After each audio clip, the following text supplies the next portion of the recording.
is going down this day if this continues, if it does not get stopped. And we have time yet to stop it and to bring the love back to the world. Stood up for your kids and your grandkids. This one. That was Kelly. Not sure if you can hear with the truck. I am recording with a mic, so we'll have a better version later. Kelly is, I'm going to go away from the music here without getting hit on the road. Kelly is one of the longtime supporters here at the house who was frequently helping out in the kitchen. So there's the kitchen set up by volunteers, operated for the supporters, and then of course the kitchen in the actual farmhouse. Kelly has been helping in the actual farmhouse, and what she was saying was they haven't had their day in court. That might be confusing to some of you who are going, well, what do you mean they didn't have their day in court? They had the federal judicial review, then they appealed that in the federal courts, and of course they didn't have their day in Supreme Court. I think what she is getting at there is that none of their expert witnesses were ever heard. The evidence on their side of the story of why this shouldn't have happened was rejected at every step of the way when it came to the science. You remember that? Trust the science? Whatever happened to that? That's because there is no science in killing anything that's healthy and recovered and immune, and of course involved in research that could take that a step further for all of the other farm animals that are affected. And it's not just farm animals. We all know the avian flu is in the wild. They say that they're getting it from the ducks, but the avian flu is not just in ducks. It's not just in birds. It's in all animals that are in the wild, and they're not dropping dead by mass. That's because they're able to live on. That's because their immune system is working the way it's supposed to. Of course, some die, but then they have offspring with antibodies, and they pass on that protection, the same protection that this agency, under the wing of the World Organization of Animal Health, of course that's the WHO, is stamping out, is killing the opportunity for these birds, in this case prehistoric birds, whose eggs are, each egg is like 1,000 more antibodies in it than a chicken egg. So much at stake here, but so many people, like ostriches, are getting their heads out of the stand and looking at our state and going, what is going on, Canada? And I think that is something that the farmers are still holding on dearly to. They've said it before, this isn't the end of the road, no matter what happens today or tomorrow, however long it takes to cull. That's another thing. From what I can see, it doesn't take, an hour or two to go ahead and perform a cull like this. It's going to take quite some time. I don't know exactly how long. And again, the farmers are trying to be able to have, a final pet and a final peck with their birds. Their lawyer is trying to work on that, Omar Sheikh, and we'll see if that happens.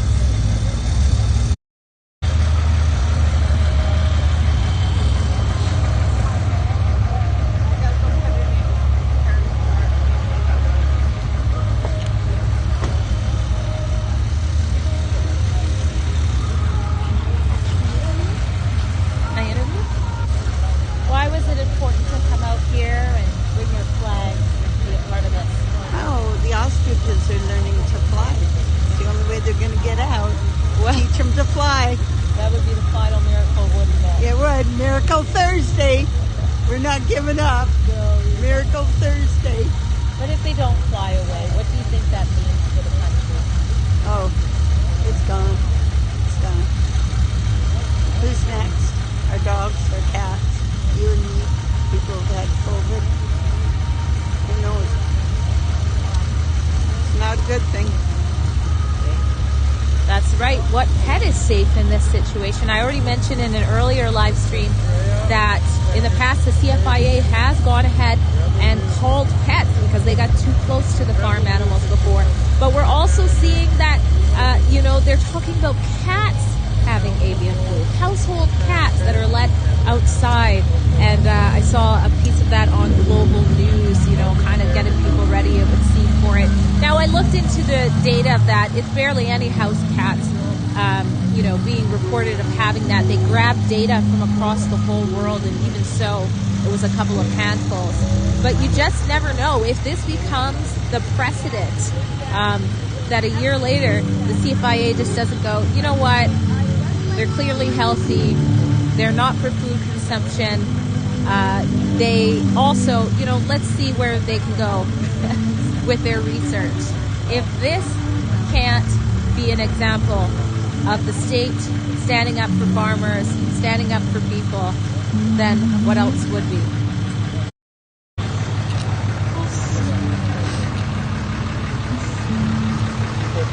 Coming together to expose the nature of the state and also to show the customers that we're living in.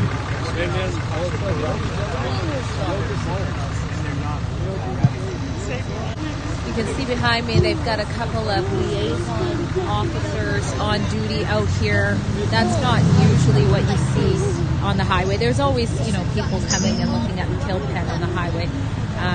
But they've obviously been deployed here to make sure everything is calm. You know, nobody's running over to the hay to try to do whatever. I guess try to keep the peace.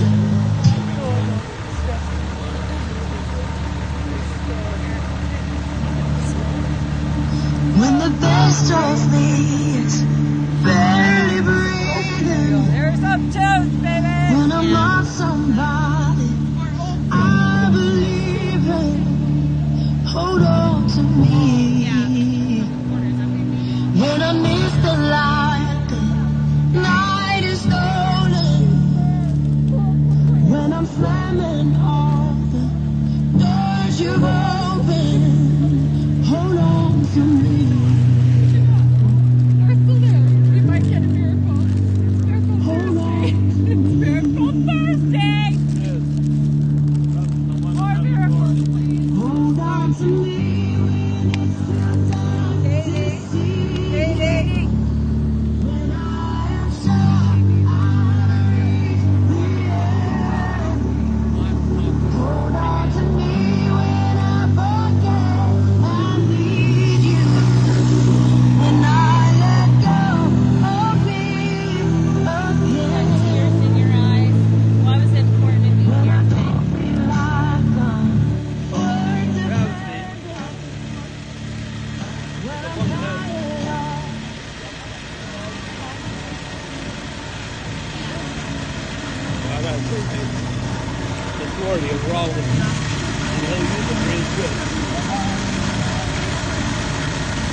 Again, it might be hard to hear that Mike will have picked it up in the final version, but he is calling on God for a miracle and thanking him for being here with the people. You know, there is something very remarkable, and I've seen it over and over during the ups and downs of this fight, and that is the farmers and their supporters' ability to kind of have a resilience, you know, at the darkest hour to somehow put a smile on their face and to move forward and to not get up. So that alone is something Canadians can take from this historic event.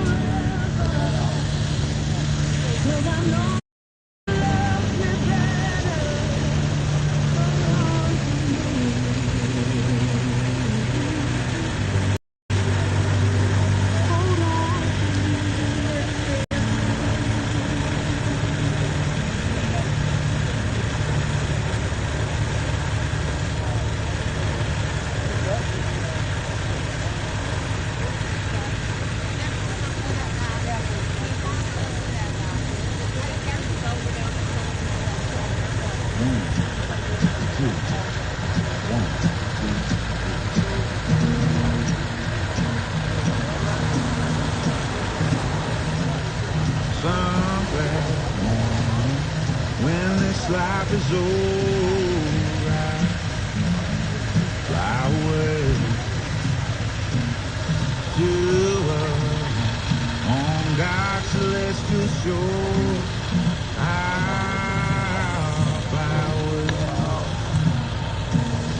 I'll fly away, oh, go away. I'll fly away.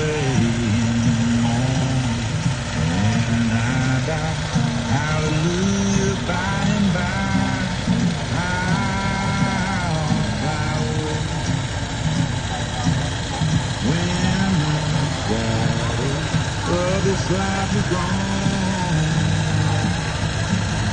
Fly away like birds from prison bars and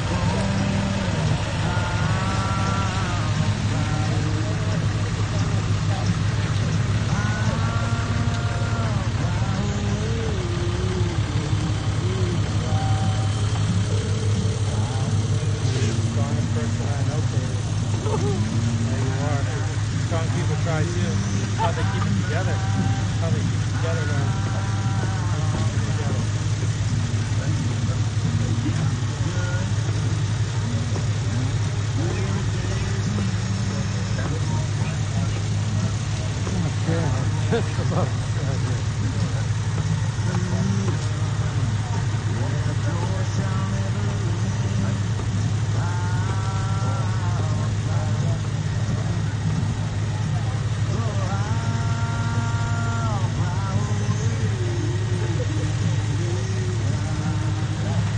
Hey, Katie.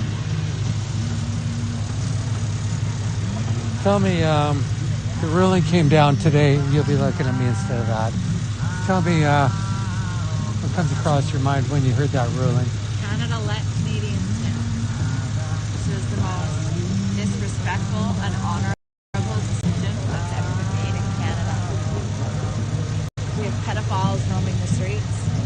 We have theft under 5,000. We have the RCMP losing their powers. And I promise you that our family will stand up for you as Canadians. Today was disappointing. It was disrespectful. The Canadian Food Inspection Agency just exposed themselves to have way too much power. This isn't about policy. This isn't about mandates. This isn't about science. This isn't about discovery. This isn't about working with veterinarians for a better way for Canadians. This is about destruction. This is about speculation. This is about an ego that is so large that the ego of the Canadian Food Inspection Agency, they climbed so far up the ladder they didn't know how to get back down. But all they had to do was say, we were wrong. Let's test them. Because not one animal on our farm has ever been tested. Not one. Not one that you see behind me that's going to get killed, murdered today. If that is what happens, because I still believe in miracles. It's Miracle Thursday. That they've never been tested. So all of these animals that held potential, held opportunity, held the opportunity to mitigate virus and disease for our families, for our humanity, they're going to be executed today. And we don't know how, but we're watching that behind us. And what you see behind us is this barrage, a lineup of vehicles. What should be a celebration today is going to be a funeral. A funeral from the CFIA of animals. That life is meaningless. Life has lost all the respect in Canada. Somehow we've lost the value of a beating heart. Somehow. What have they been in contact with you today? What have they said to you? Nothing. You think CFIA has something to say to us today? The only way that they correspond with us is by email. All we've been asking for is truth, honesty, transparency, communication. We are not a commercial poultry facility. We are a research facility with animals that have survived 35 years. These animals are prehistoric animals with huge potential. Their blood holds, their egg yolk holds a key to survival for humanity. And you think the Canadian Food Inspection Agency would have the guts to come to a yellow tape in the police line and have a conversation with us? Do you think Heath MacDonald? We're calling on Heath MacDonald still to be a leader. Stand up. Mark Carney, be a leader. Stand up for your country. What kind of correspondence have you had for the RCMP today? There, we heard that there's 20 more police cruisers on the way, and they're just amping up. You know, we've asked the police officers to pray with us. They came out of the police tape, from the yellow police tape, and we all cheered. We thought that they were coming to pray with us, and everybody got excited once again, and they went to their cruisers. This is a day where we need to be reminded about what it means to be human. And right behind us, this is not a human act. This is cruelty, neglect. The Canadian Food Inspection Agencies, perfect at killing. They don't preserve, they don't protect, they don't treat, they don't heal. They're a killing agency. What do you think about all of this support that you have out here today? hundreds of people. Tell me about that. It's beautiful. This just shows you the display of the impact that these ostriches have had on not only Canadians, but on an international level. They're beacons of hope. And today, November 6th, 2025, is when the world wakes up. We just came out of COVID and mandates. We came out of the pressure cooker of being controlled, being told what it was to be, that what we had to do and how we had to act, and the vaccinations. We had an alternative way, therapeutics for an advantage, so that your family and my family are safe, so our grandchildren and our children have opportunity in our future. And here we are, and we stand crying and solemn and stand here and sit here and hold one another in despair. We are at a funeral today. Today is one of the largest Canadian funerals that we've probably ever had. They are soldiers. What you're witnessing behind me are walking two-legged feathered soldiers, and they're going to change the course of Canadian history. They're going to change history. Tell me if this is the day that the birds see their demise. You fought a really good fight. Is this the end of your fight? Oh, the fight has just begun. You think CFIA? CFIA, you messed with the wrong family. And we will continue to fight for every farmer, every animal, for be the voice for the voiceless. These animals behind us, they hold the key. They hold the key to opportunity, to hope, to possibility in a new way. And our Canadian government once again let us down. They let us down in a big way. They didn't just let us down, they let these animals behind us down. My mom, I don't know what this means for our family. What does it mean for your family? It's over. So, you know what CFIA says to everybody who they kill their animals? Replace them. Replace them. Could you replace a family member? I know I couldn't.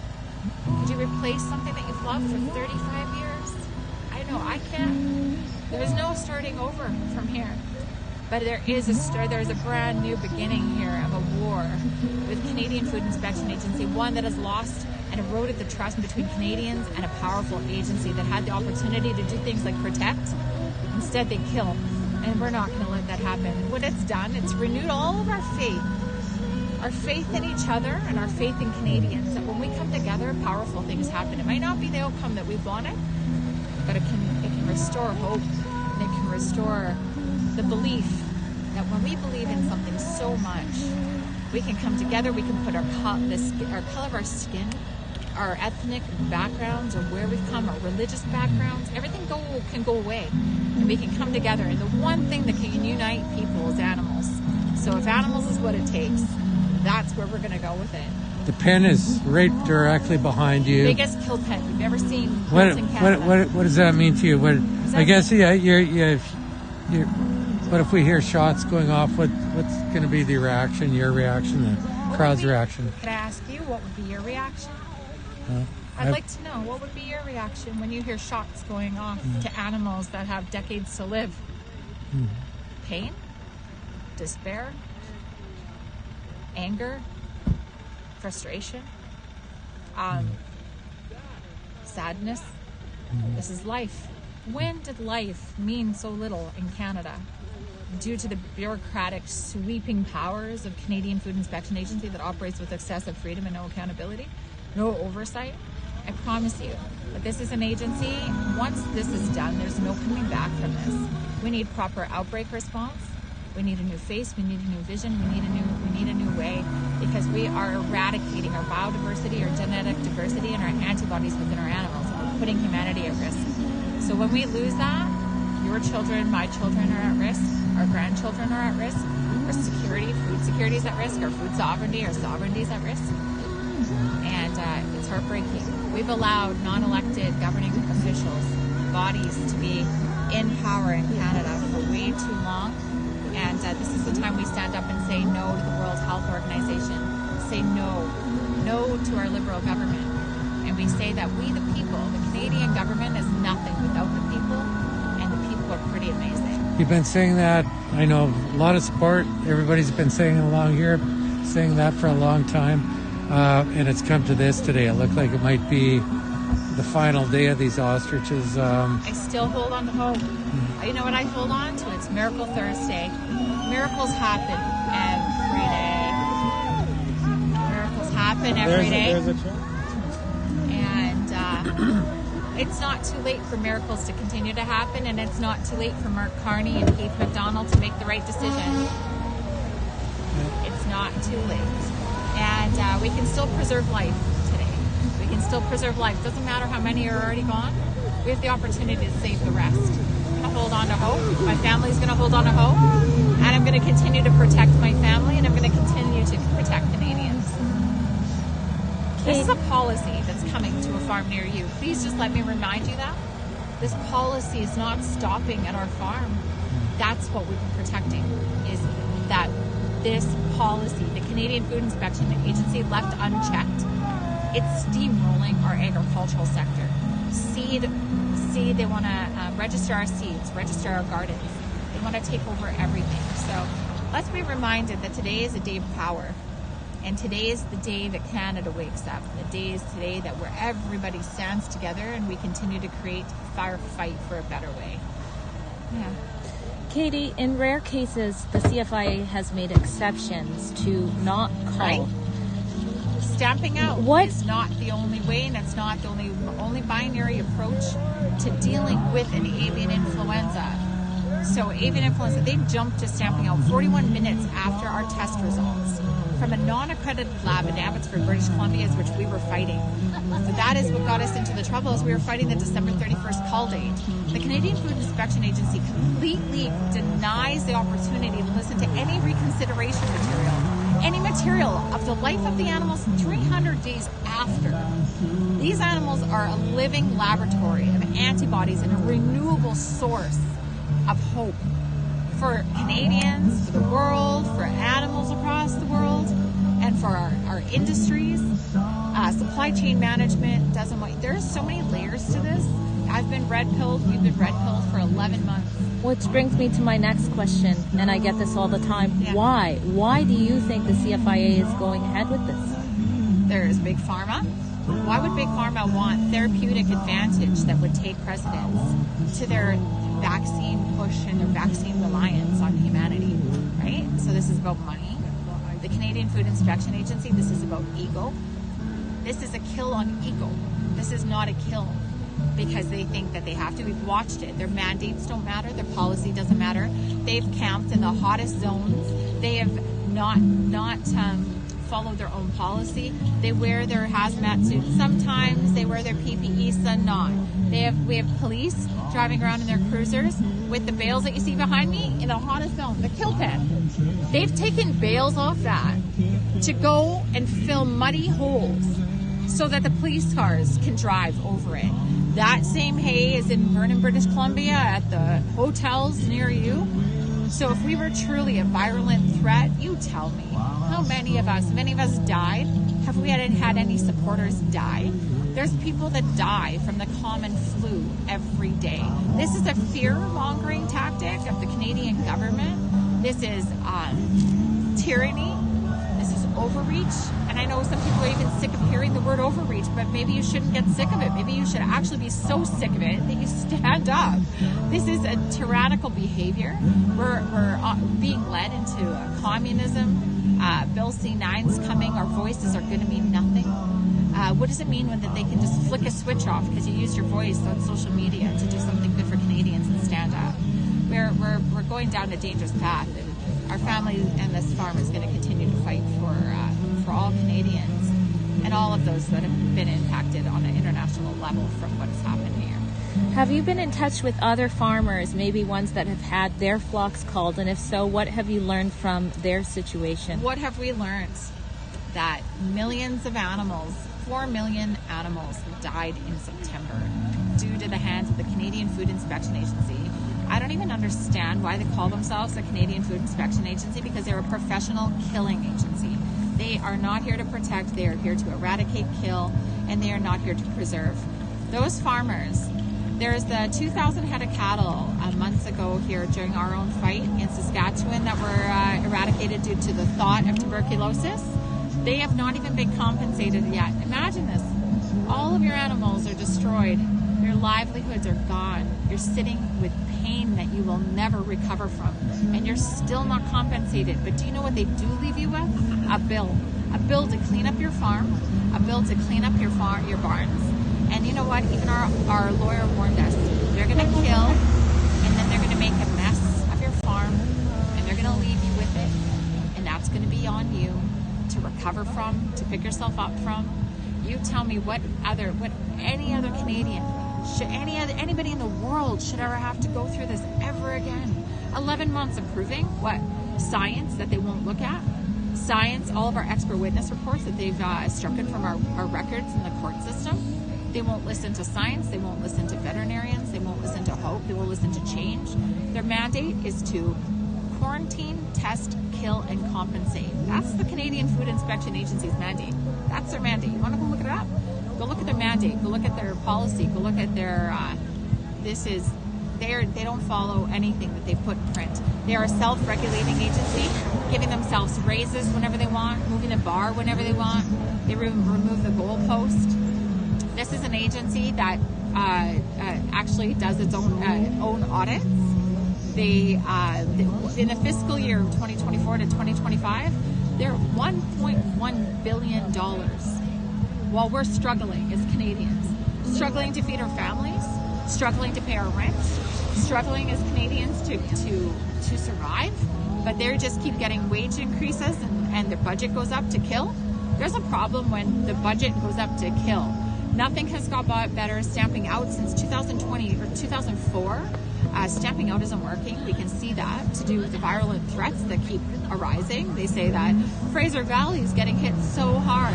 But you want to know what? They've made stamping out such a lucrative policy for the chicken and poultry producers that they don't say anything. It's a lucrative business. You get paid. You have about 6, I don't know how many month-old chickens that are going to market.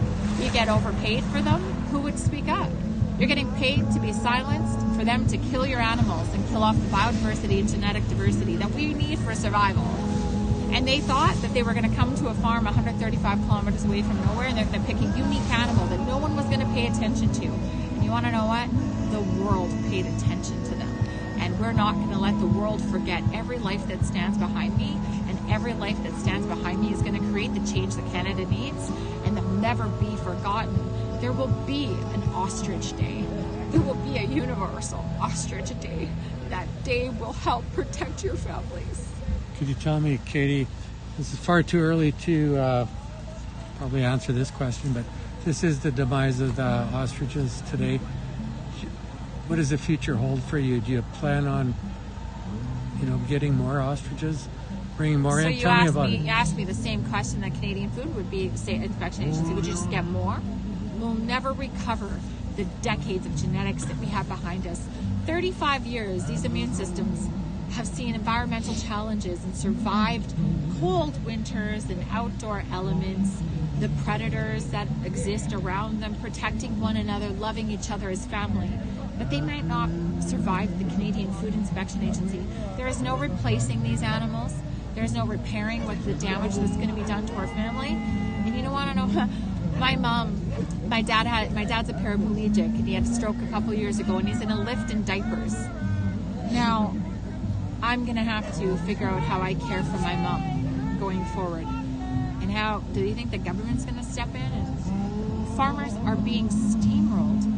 70-year-old farmers that have generational genetics in their lineage, and these farmers are being completely eradicated. And you have to think about these animals. It's also their dogs and their cats. We've done some interviews.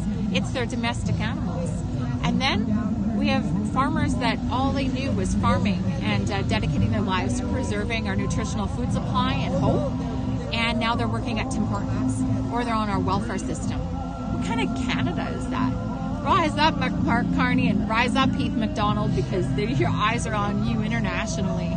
The world is watching Canada right now, and the world's pretty, I think, disappointed. My phone has not stopped. Speaking of that, people are heartbreaking. I can see it in the comments. They're crying with you. What message do you have for the people internationally, locally, that are feeling hopeless right now? Rise up. It's our time. Every one of these animals are going to change the world. Stay strong. Don't forget. You stand with us, because this is just the beginning.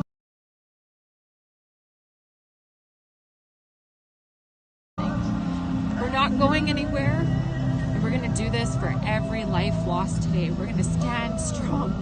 You stand up. Rise up, Canada. Everybody asks me, what does that mean when you say rise up? However you can. Is it an email? Is it a phone call? Is it a prayer? Is it driving out here to stand with us in solidarity and unity today?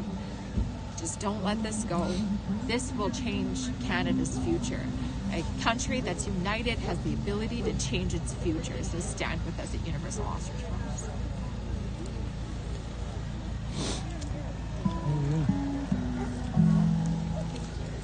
Thank you for that, Katie. Well, bit of a tearjerker message there, but staying strong. I want to, of course, pull the farmers over, once they're feeling this. I want to ask them a little bit more about how the CFIA has been approaching the antibodies, the stored antibodies. We know they've been trying to kill the birds, but where are those antibodies? Did they already seize them? Because I think that's important. Here's some more people are arriving.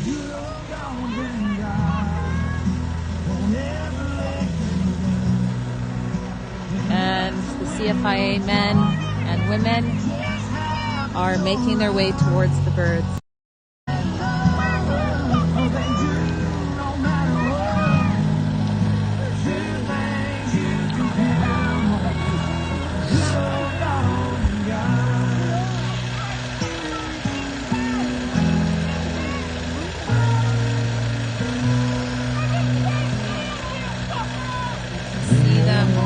Right now, herding the ostriches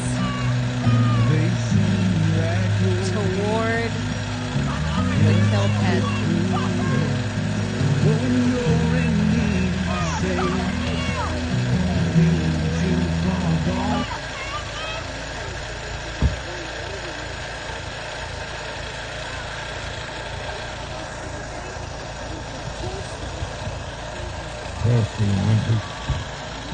Test one, two. Make it as loud as you can get it. Testing, 1, 2. Test 1, 2. Test 1, 2. As loud as you can get it. Testing, 1, 2. Test 1, 2. Yeah, that's getting better. Up high. Yeah, that's getting better. Yeah. Yeah, let's rock and roll, CFI. Can you hear me over there? UCFI! Is that the right name for these guys? How about Nazis? Nazi party motherfuckers over there.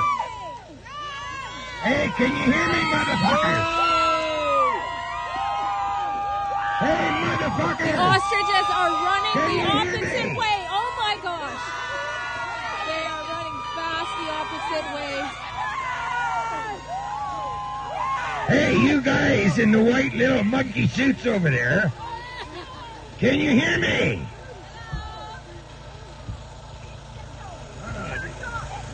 Where is she? Where is she? Okay, let her over here.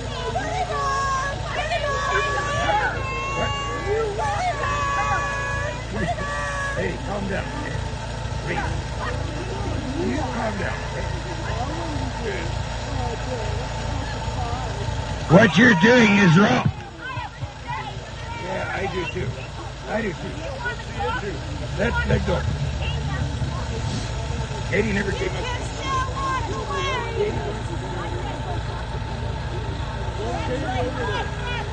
Katie over here. Send Katie over here. Who did this? You can see the ostriches actually ran. Remember, they were all towards the kill pen. They ran the complete opposite way to the edge of the pen. They clearly know something isn't right, and you can see the CFIA coming after them, coming towards them. Now remember, ostriches are fast runners. They can run super fast. I have no confidence that the Canadian Food Inspection Agency has even really thought this through very well.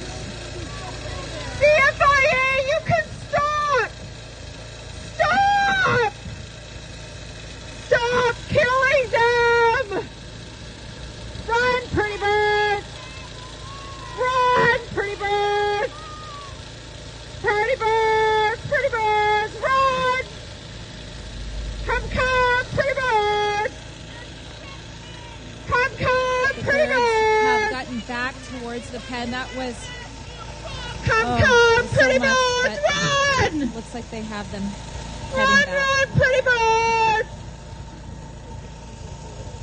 They're 35 years old, CFIA! 35 years old, probably older than you are! 35 years old, Canadian Food Inspection Agency! They're healthy animals! You have to go to bed at night and know you killed healthy animals! 35 years old! Everyone, Courtney Fotheringham, Troy Bork, Courtney Fotheringham, Troy Bork, everybody will know your name across the world. Here they are coming Everyone towards will them know with your name. Big orange barrier. Your white suits don't I'm matter. assuming to sort of Run, prevent pretty the birds! ostriches Pretty from running birds, again. run! They're closing in on them as we speak. Pretty birds, pretty birds. And the birds are getting frantic. Pretty birds, pretty birds. They're hurting Pretty them. birds, pretty birds. Oh. Pretty birds, run! Pretty birds, run! Run, run, pretty birds! Come on, Annabelle! Come on, Sergeant Bilko! Come on! Come on, Spunky! Come on! Run, run, pretty birds! Look at you, you sick fucks! Look at you! Look at you, you sick fucks! Look at what you're doing for a living, you pieces of shit! Look at you herding those birds into their deathbeds, you fucking lowlife sons of bitches! Healthy fucking animals! Healthy animals, just like your dogs, just like your cats at home, you sick parasites! You will burn in hell, you sick fucks! There's a special place in hell for disgusting human beings like you! You sick fucking human beings! You should be ashamed of yourself! You should go in there and let them call you! What kind of sick, demented, fucking disgusting human being would partake in this right now? Walk away while you still can! Walk away! Because your maker is watching you right now! Yeah, you! Standing there with the fence! By yourself! I'm talking to you, brother! I'm talking to you! Right now, you! Walk away! It's not worth the paycheck! You will remember this moment for the rest of your life! Your children will know their father was here at this moment for the rest of their life! You are at a fork in the road!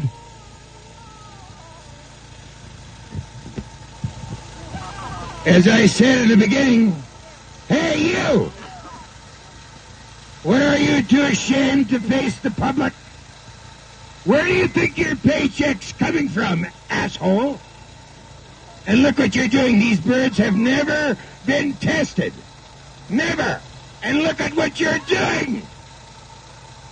Where's your morals? Where's your morals, morons? All this for a paycheck. Two things at once, so I'm sorry if it hasn't been. What kind of people are you that you are here in this country of Canada doing a nefarious act against birds that are not sick? Are you nuts? Are you shitting me? Look at you. Look at you in your monkey suit bullshit, playing the role that there's something going on. Yeah, you motherfucker. You are what's going on. And don't think I know. You can hear me. Look at you. You're the worst scum of the earth for what you're doing here today. You're taking your marching orders from a nefarious government that couldn't give a shit about the public. Look at you. Look at you.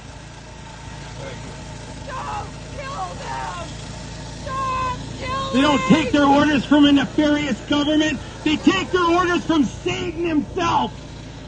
You satanic pieces of shit! Walk away! Walk away and hold your head in shame! You are everything that is wrong with this country! Everything that is wrong with this world! Right here! Courtney! You are everything that is wrong with this world! And I hope this moment haunts you for the rest of your life, Courtney! Look at all those birds!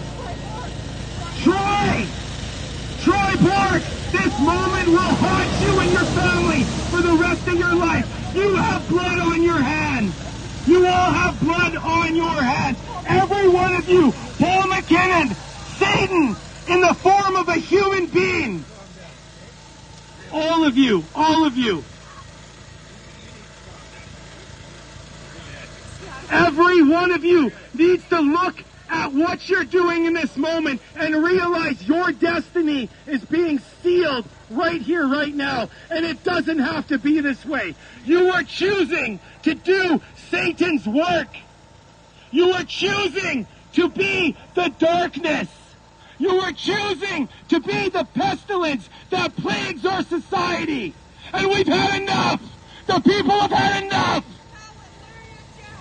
We will not take it anymore. I wonder what you're getting paid for this. What's your paycheck worth, buddy? To destroy lives. These people never did anything to you. What the hell is the matter with you? You know damn well these birds have never been tested. So why are you doing what you're doing? For a paycheck. Look at you. This is not going to get forgotten. You know that, right? You know that it's not going to be forgotten, right? What you're doing here, you know it's not going to be forgotten. And I swear to God, I hope that somebody here gets your pictures, your faces up on the media for what you do here today. Look at you. Look at this. This is now what Canada is? Are you shitting me? Are you shitting me? Look at you. I can't believe this. I can't believe this. This is the worst of the worst. This is terrible. You people should be ashamed of yourself for what you're about to do. You know damn well these birds are not sick. So why are you doing it? Annabelle, we love you. Frank, we love you. Spunky, we love you. You're feisty and you're fun. You play with us when we do chores. Sergeant Bilko, you're a fighter. Scotty, you are so red and so amazing. The colors in you are outstanding. Annabelle is 35 years old. Trevor, you got a funky toe, and we love you. We were just making you better. Connor, Ethan, Carrie, Erica, Donald, Cedar. Oh God, there's so many names. So many names. Canadian Food Inspection Agency, you're killing decades of life. Decades of life that could actually prove to treat your children. Treat your children for diseases and viruses in the future. Annabelle. Oh God, Annabelle. Oh, Regretta, we miss you so much. Regretta. Oh, Regretta. Do you know, it's the funniest thing, we miss their pecks.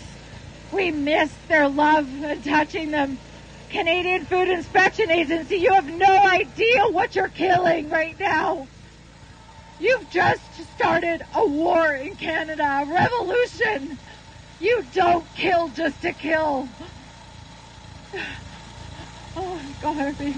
Courtney Fotheringham, everyone's going to know your name in the world. Courtney Fotheringham and Troy Bork, Paul McKinnon.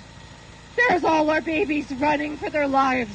You want to watch what destruction looks like? Look at all that life. 300 pounds, prehistoric animals running for their lives. We are meant to protect them. We're meant to protect them, Jeff.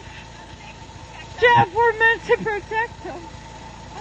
CFIA, remember this moment right here, right now. November 6th, 2025 is the day your organization began to crumble, because we will make it our life's work moving forward, that every single one of you are held accountable for these crimes against humanity. If we, the people, have to take charge of the scenario, we will take charge of this scenario. We will not deal with this any longer. November 6th is the day your agency began to fall. Every one of you in those tents right now, I see you, you sick fucks. I see you right now looking at me. You all will perish and rot from the cancer that is going to grow inside of you for being part of this kind of evil. Walk away while you still can. All you RCMP officers parked out here, I don't see you as the bad guys. It is your moment to drive away. It is your moment, each and every one of you, to remember that the world you are building is the world your children will live in. The world my children will live in. The world all our children will live in. You, all of you are making a choice right now to not walk away, to not say enough is enough, to not say this is not the world that I want to raise my family in. All of you right now have the opportunity to say no. I'm not part of this destruction. I'm not part of this chaos. I'm not part of this anger and this hate that is destroying this nation. All of you are supposed to represent truth, the oath that you took to uphold the law, to protect humanity, to defend the people of this country. You are defending death. You are defending blood on hands. You are defending the innocent lives of animals being destroyed. You are watching a family's livelihood get ripped out from between them.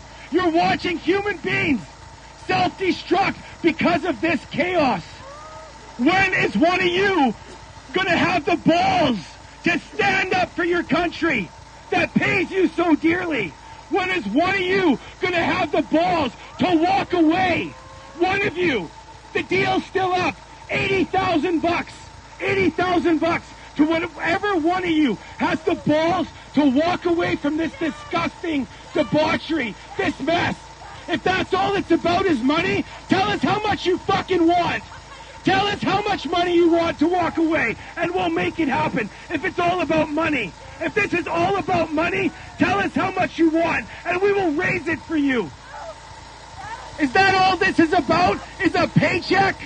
About a vacation to Mexico? About paying off your credit cards? Is that what this is about? The livelihood of these animals? Is that what it represents to you? A trip to Disneyland with your kids while you have blood on your hands? Enough is enough! Stand up for your country! Stand up for your neighbors! Stand up for your communities! Be the change that this country so goddamn needs! Stop waiting for some politician to make something happen. Be the change you know is needed. You right there in that pickup. You're listening to me right now. Put it in drive and drive away, brother. Just drive away. You right there, brother, standing outside your car, standing outside that squad car, waiting for your fucking paper bag lunch. Drive away. Just drive away. Just drive away, brother. Get in your car and just drive away. It's as simple as that. Drive away. We know what you're doing. You're affecting Canadian food supply. That's what this is. You're out here setting a precedent to kill off the Canadian food supply. That's what this is, you nefarious motherfuckers. All for a paycheck. All for a paycheck. That's what the Nazis did back in World War II. All for a paycheck. Took their marching orders. All for a paycheck. Well, we're on to you now. You guys with a net out there, quit being a follower of a notorious, corrupt government for a lousy paycheck. For $25 an hour. 25 bucks an hour, motherfucker. Why? Why are you doing what you're doing? Tell him we'll give him $5,000 to drop the net and walk away. We'll give you $5,000 right now, buddy. They're running Drop away that net. again. $5,000, buddy. I'll give you $5,000. Right now, drop the nets. I'll give you $5,000. Every one of you. You drop the nets, come over here. We'll give you $5,000. Every single one of you with nets. You drop those nets, if the feds will give you quadruple whatever these fucks are paying you. Whatever they're paying you. 5 times what they're paying you. 10 times what they're paying you. We don't care. You give us a number. Drop the nets and cross the line. If it's about money, if it's about paychecks, tell us what the number is, and we'll have it in a heartbeat. Tell us what the number is. Conscious worth. What is your humanity worth? Are you really willing to sell your soul to the devil for a couple $100 a day? Because I'll pay you quadruple that. You right there. I'm looking at you. Right there. You see me pointing at you. You drop the net. You come to me right here. $10,000. $10,000. You right there. Drop the net and walk away. You right there. Drop the net and walk away. It's about a paycheck, right? It's about a paycheck. Drop the net, walk away. $10,000. You. Yes, you. Pretty much, run! Run, run, pretty much, pretty much! Run, pretty much! Yeah, Pretty much, run! Run, pretty much, run! Run, pretty much!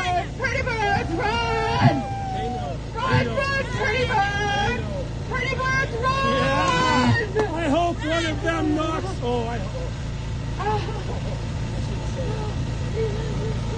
I really hope one of you guys gets ran over by one of those birds right now, because you know what they're doing? They're standing up for their lives. They're defending themselves. And I hope one of you feels the wrath of one of those ostriches. Just one of you. I hope you see what it feels like for your $25 an hour paycheck. For the machine that you work for. Our taxpayers are paying you right now, you pieces of shit. All of you got families. I know each and every one of you has a family. And I can tell you, if I was standing there in that white suit right now, I would want my family to fucking disown me. I would want my family to turn their back on me and see the piece of shit that I am. Because that's what you're proving to be right now. You're proving to be a piece of garbage, a piece of trash. It's time to stand on the right side of history while you still can. You got one life to win, buddy. One life to live. One life. This is your one life to live. Yeah, you standing right there. I'm talking to you, brother. You right there. I'm talking to you. This is your one life. Your one life. And your choices today will dictate your future tomorrow. Remember that. This is your chance. This is your chance to be the light or be the darkness in this world. But you know what we're going to do here? We're going to continue to be the light. It's time for you to join that light. Hide behind those trees. Hide behind those trees in your little Halloween costumes. Trick or treat, right? Trick or treat.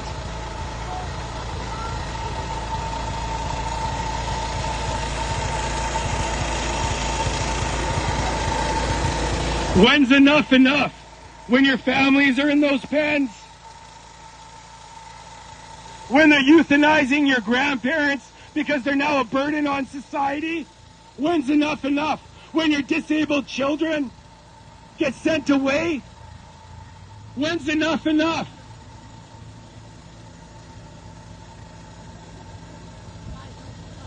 Is this what you signed up for? When you filled out that job application, is this what you signed up for? Yes. To be an agent of death? Run away.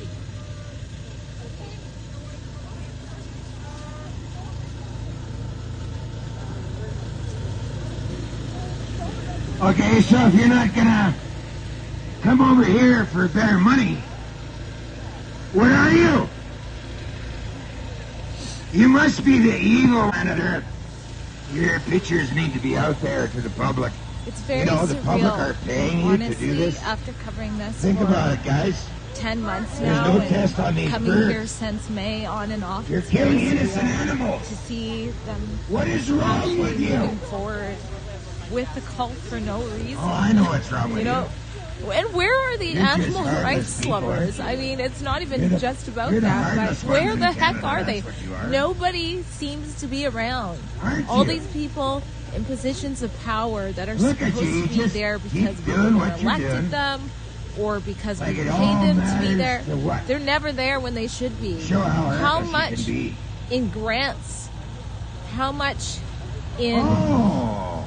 of Birds taxpayer are support fun, our yeah. government's giving to these animal rights The birds are organizations that are fun. nowhere to be seen. And how Hey. humane is it?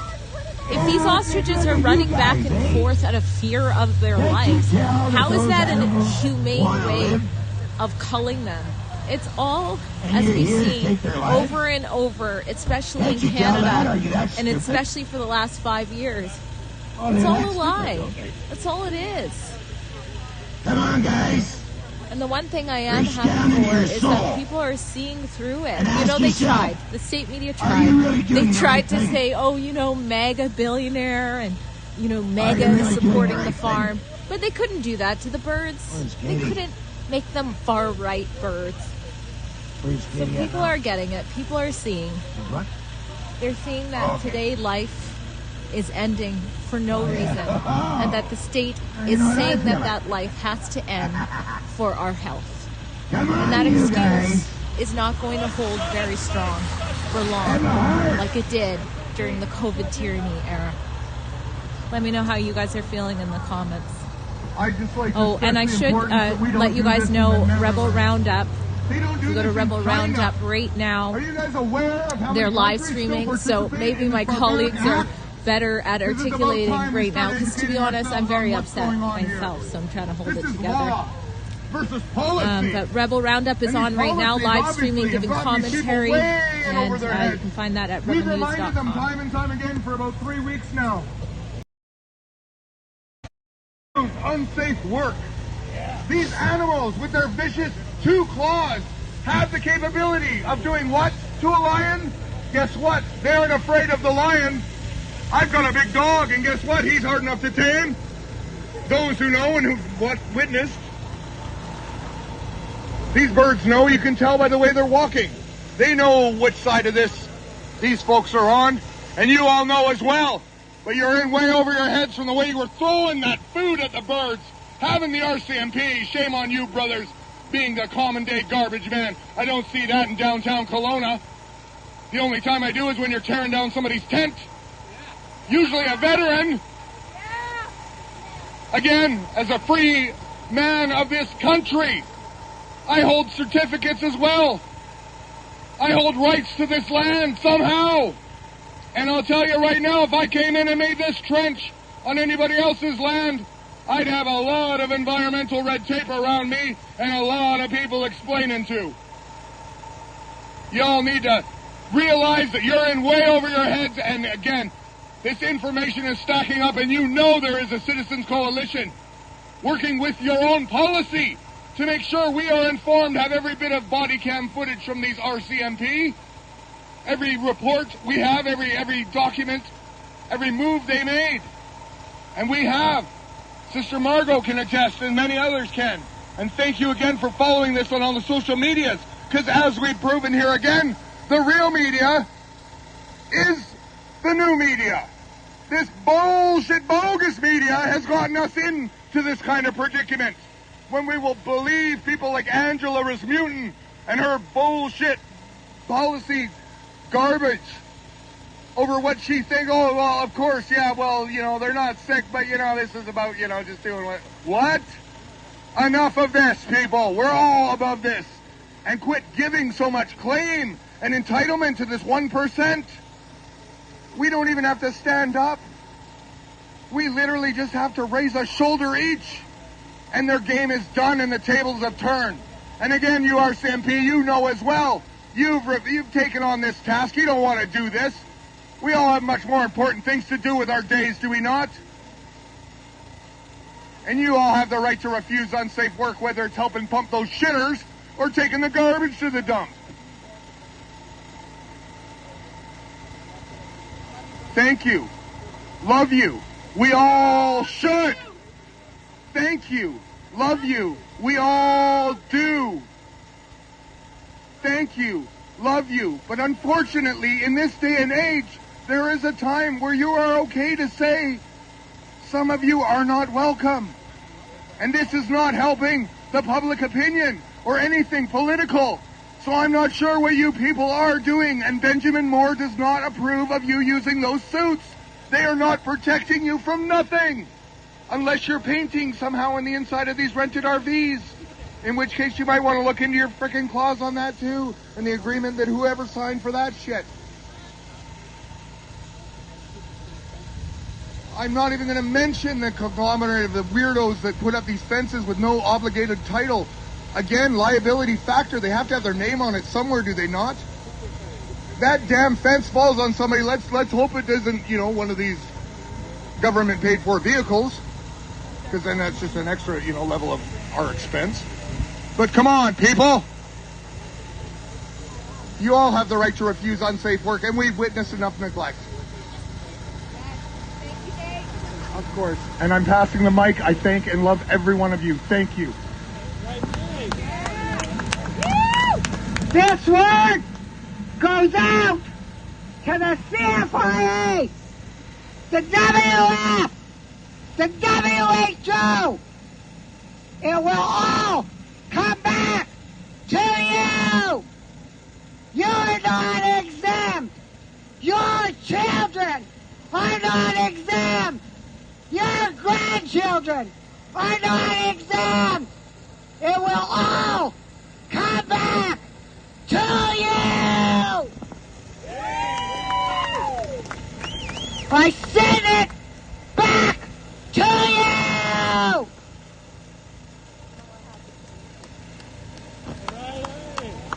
Okay, CFI. A. You see us here, standing here. I'm pretty sure you can hear us. We're the ones that are giving you a stupid paycheck through nefarious ways, through stupid policies that have gone out of control in this country. And that's you. You are taking up that gauntlet with that fucking paycheck. You have no moral compass. And this is what's wrong in this country. And you are affecting Canadian food supply. I know these animals here today are not on the food supply. But the problem is here, we see this, that these animals are not sick. So why, ask yourself, why are your handlers telling you to do what you're doing? Why? Because you're just going to comply, you're taking orders. You think taking orders makes it okay, makes it legal for you to do what you're doing? Taking orders is not going to make it okay, guys. Think about what you're doing. Think about it hard. Because you're all that's wrong in this country now, today. It's time to stop. Take a look at what you're doing. Because it's not in the interest of the public. So why are you doing it? You haven't come up here to take your $5,000, so it's not money. Why? You want to do what you're doing. Why? Ask yourself, because I'm sure asking myself, why are you doing it? No test. These animals are not proven to be sick. So why? One of you, just one of you, come over here and tell us why. I'll give you a minute. What do you think, folks? You think they're going to come over? Why don't you come over here and tell us why? You have no balls. Nobody all hurt you. I just want a reason. Why are you doing what you're doing? You know damn well there's nothing wrong with these birds. So why are you doing it?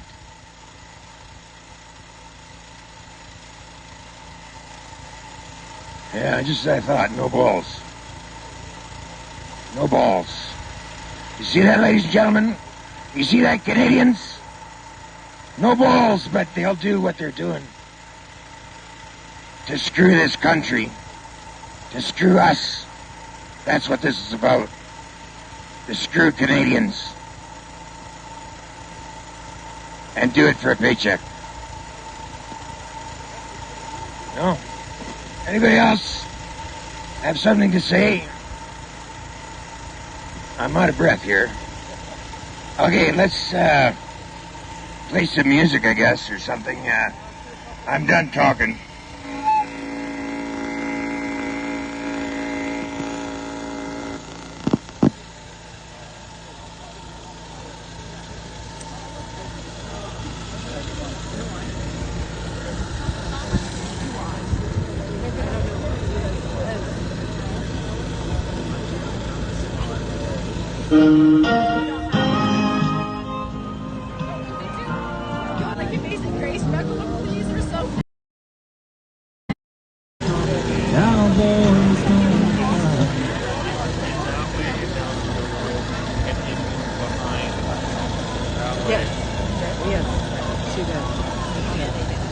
Karen, did you see the ostriches running away from them, and if so, what was going through your mind then? Run. Run, baby, run. At this point, what do you say? Everybody, I pray that they just make it the most difficult thing to do. They're healthy animals. They're not sick, they're not weak. They try to weaken them, you can't weaken their spirits. These animals were healthy. What would you say to the CFI's claim that they're going to do this all humanely? That is a complete effing lie. They have not done anything humanely. They have not had shelter. We could not even see water in their pens. We had to pray for it to rain so they could have water. We've seen them take a bucket and dump it into a ditch so that they could, that's all the water they were getting. And they have water. They're not getting bedding. They're not getting anything. Nothing. A lot of people have been asking Katie what this means for the farm. You're co-owner. In your words, what does it mean that it looks like tonight might be the first night that they're gone? Some of them. They're not calling. No, you know what? It's Miracle Thursday. We've been at the 11th hour. Our lawyer is still working with Major Supreme Court lawyer, and she's trying to do something. And last question: have you heard anything about the attempts your lawyer was doing to try to allow you guys to say goodbye to the birds? He asked the AG, said in minutes of CFIA, asking CFIA, they came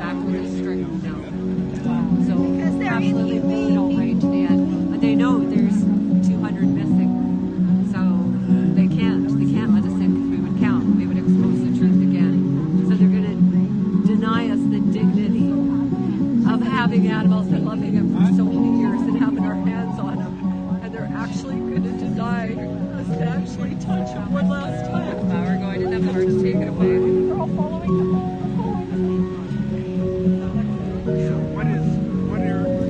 It appears the birds are following the truck now. I don't know if there's food on the truck. The CFIA had a light bulb moment and is trying to find a different way to get them to come to their death pen. Ostriches fly away.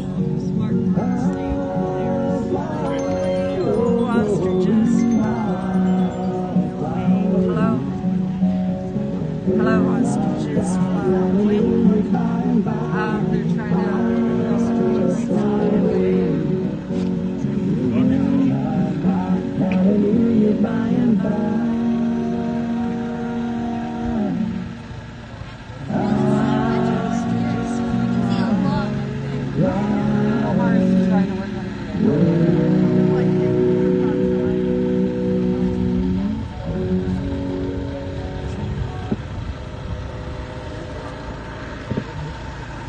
All right, Drea Humphrey with Rebel News signing off just to charge up and be right back at it for whatever is next. I'm actually going to try to get a higher view as well. I'm going to climb, do a little bit of hiking, and see what I can come up with.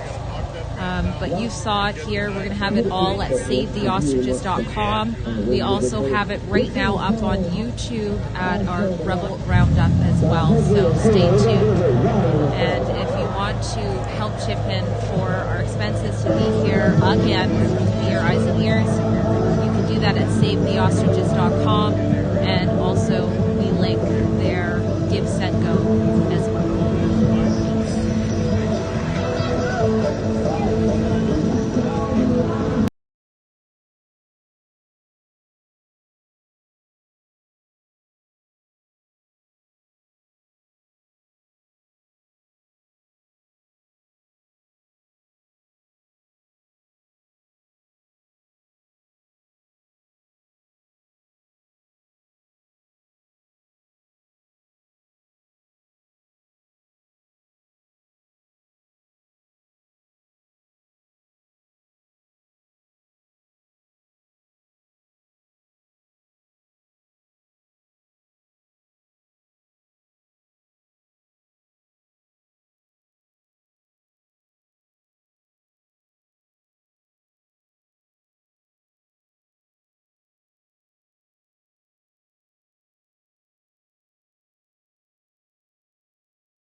Oh, hey, good morning, good afternoon. I guess it's good afternoon just about everywhere in this country.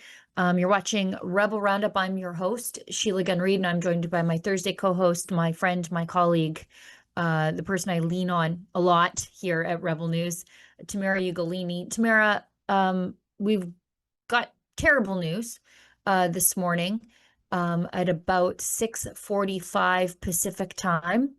The fight for the ostriches, it would seem, suffered a severe setback. At Universal Ostrich Farm, the Supreme Court will not hear the appeal of the decision of the Canadian Food Inspection Agency, the CFIA,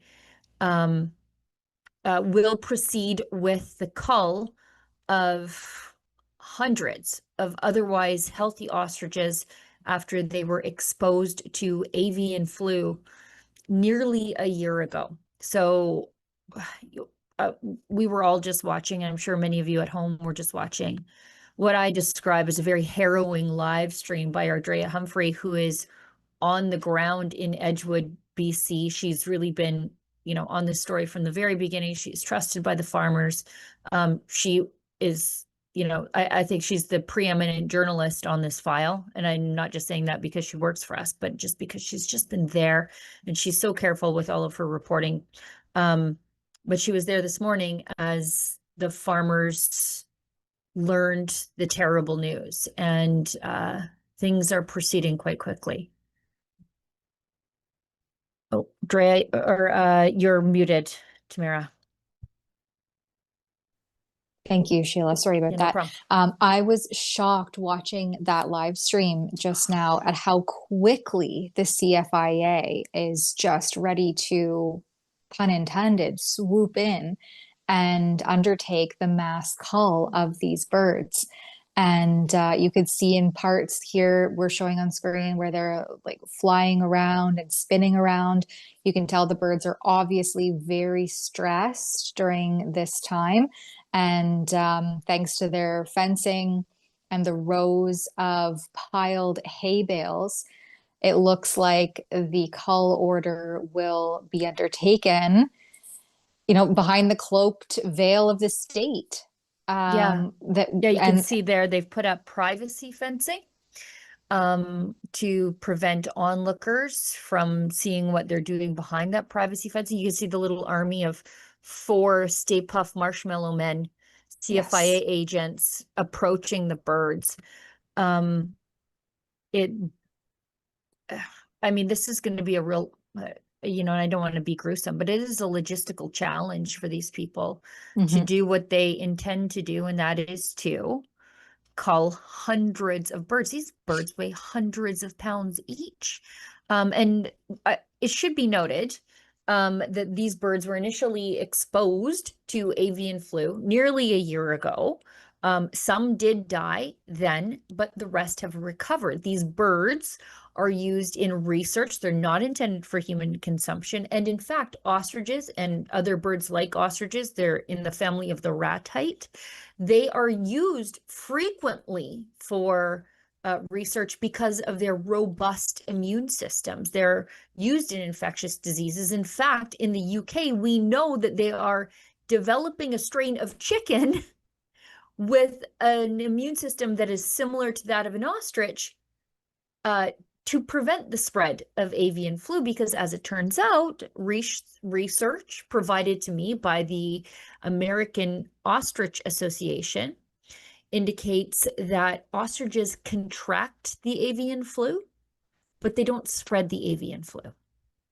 And so that's why they're developing these poultry strains to have immune systems that are closer to that of an ostrich, is because it would stop then the spread and then this stamping out order that the CFIA has. So if birds are exposed to avian flu, it is their protocol, regardless of the fact that the birds are healthy, to just come in and kill them all. It's one of those Jordan Peterson things where you shouldn't follow stupid rules, but here you have the CFIA doing exactly that.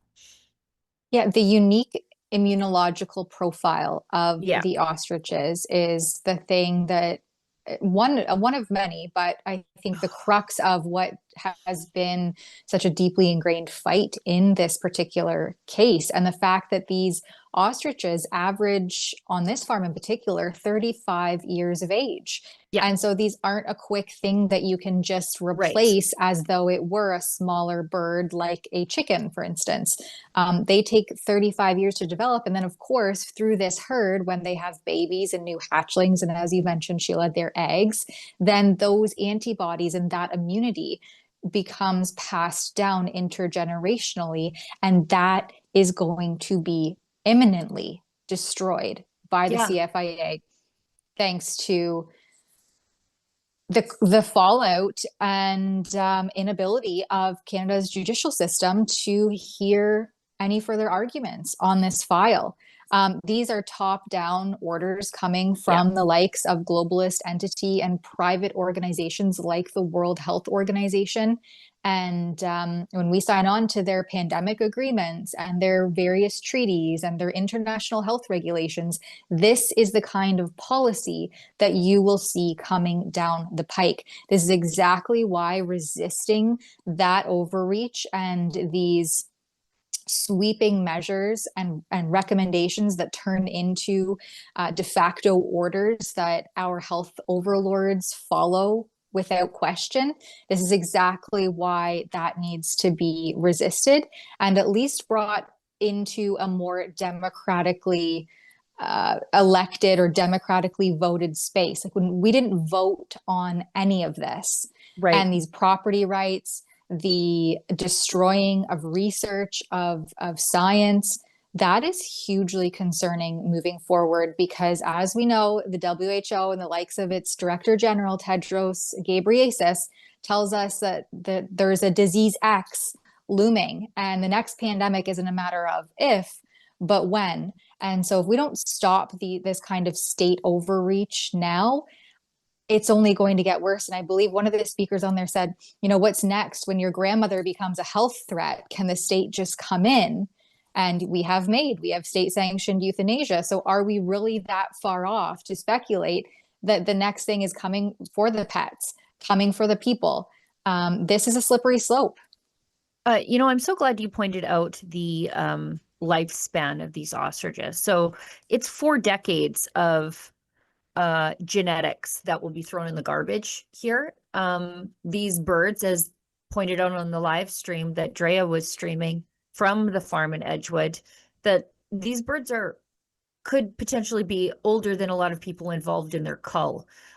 This is not like regular poultry, like your broiler chickens. When you wipe out a flock of birds, you're looking at 6 weeks to replace them. This is 2 generations of humanity to replace these birds. But you can follow along, I should tell everybody, with all of Drea's reporting on the farm at savetheostriches.com. She's been streaming all morning. She was up early. She was in the farmhouse at 6:45 as the news was broken. She's taking a few minutes to just recharge her devices. She might be going live again. We might grab some of that if indeed it does happen. But it should be noted that the CFIA and the RCMP, who are there at the behest of the CFIA, have had care and control of the farm itself since September 22nd. No birds have died of avian flu while the CFIA have been there. Now, one did die of lack of proper care after it was injured, after being spooked by an RCMP drone, and it ran full speed into a fence, and then it didn't get proper care while it was in the custody of the CFIA, which, I mean, if a regular farmer did that, you would potentially face charges of animal neglect, but it's the CFIA, so I guess it's okay. But the CFIA know that these birds aren't sick. They've had them for a month and a half, but that doesn't count for anything, I guess. And I noticed a little something on Drea's live stream a little bit before she signed off. And the CFIA agents, being lazy little government agents, they're not all that ambitious to chase these birds, and the birds are just frantically running back and forth for their lives. What I think they've done is, in anticipation of the call, they haven't fed the birds. And so the birds towards the end of Drea's live stream were following the truck of feed into the kill pen. Yeah, the whole event as it unfolds, as I said, I was shocked to see how quickly Instantly. it was like, we got the order, okay, let's go. There was no moment wasted there. And as we've already seen, the trickling off of a few birds in the care of the CFIA. Now, there's a lot of speculation in terms of how the CFIA will actually conduct this work. And I wanted to throw to you an article that you shared, Sheila, from CTV News. Yeah, because I myself had been curious about how they plan to do this. I want to stress, I am by no means an animal rights activist. I am largely a carnivore. I know a lot of the animals I eat personally, I know the farmer, I know how they're raised. I think that's important. So I understand the cycle of life on a farm. Being a farmer myself, I was raised on a pretty large lamb operation. And so, don't get me wrong. I understand that, the animals die and it's not pretty. It's not pretty. But there have been a lot of people asking how these ostriches will ultimately be killed at the hands of the state. And apparently there's a manual for that. They have thought of everything over at the CFIA. Describes sitting on ostriches to inject a lethal drug. So quite literally execution style, as the BC cull ruling nears. And this was published on the 5th. Today is the 6th, of course. So the Canadian Food Inspection Agency document on culling birds describes how ostriches should be killed by methods that can include breaking their necks, lethal injection, gassing, or shooting. If I had to guess, they'll probably do the last one there just for ease. But I can't imagine these people want to break their necks. You know what I mean? I think they want to depersonalize this as much as possible. I can't imagine. I think it describes it would take 3 people. I read somewhere there, if they wanted to take the method of sitting on the bird and then injecting them. I mean, that would be into a their sight. brain. It's not just into the flesh of the animal. Intracranial injection is said to be quick and minimally stressful to the bird, although may be emotional for the owners to watch. You think? Which is why they built a hay wall around as Drea called it, the kill pen. Yeah. Which is very fitting. But there is no humane way that you can undertake an order of this magnitude with birds and creatures of this size. And I don't think we've mentioned, they are fast. They're so fast and their feet are scary. If a CFIA agent doesn't get gored by a bird, I'm going to be very surprised. The very raptor-like feet. They're frightening feet on an ostrich. Drea isn't the only journalist there, however. A member of the Independent Press Gallery of Canada in good standing, Chris Dacey from Ottawa, has been there for, I think, the better part of a month. He's fully taken into Ostrichapalooza. And he was also in the farmhouse. He's got a short clip. Drea was there too, but Drea's isn't a live stream, so it might be a little bit more difficult to find. Chris Dacey was in the farmhouse along with Drea when the farmers got the news. And it's so heartbreaking because they thought they did get what they wanted, that the Supreme Court would hear their appeal.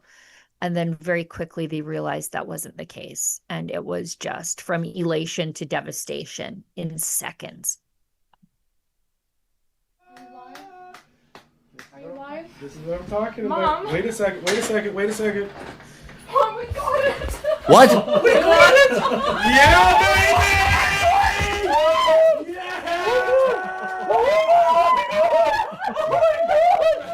What? You can see Drea reading it there. We got it!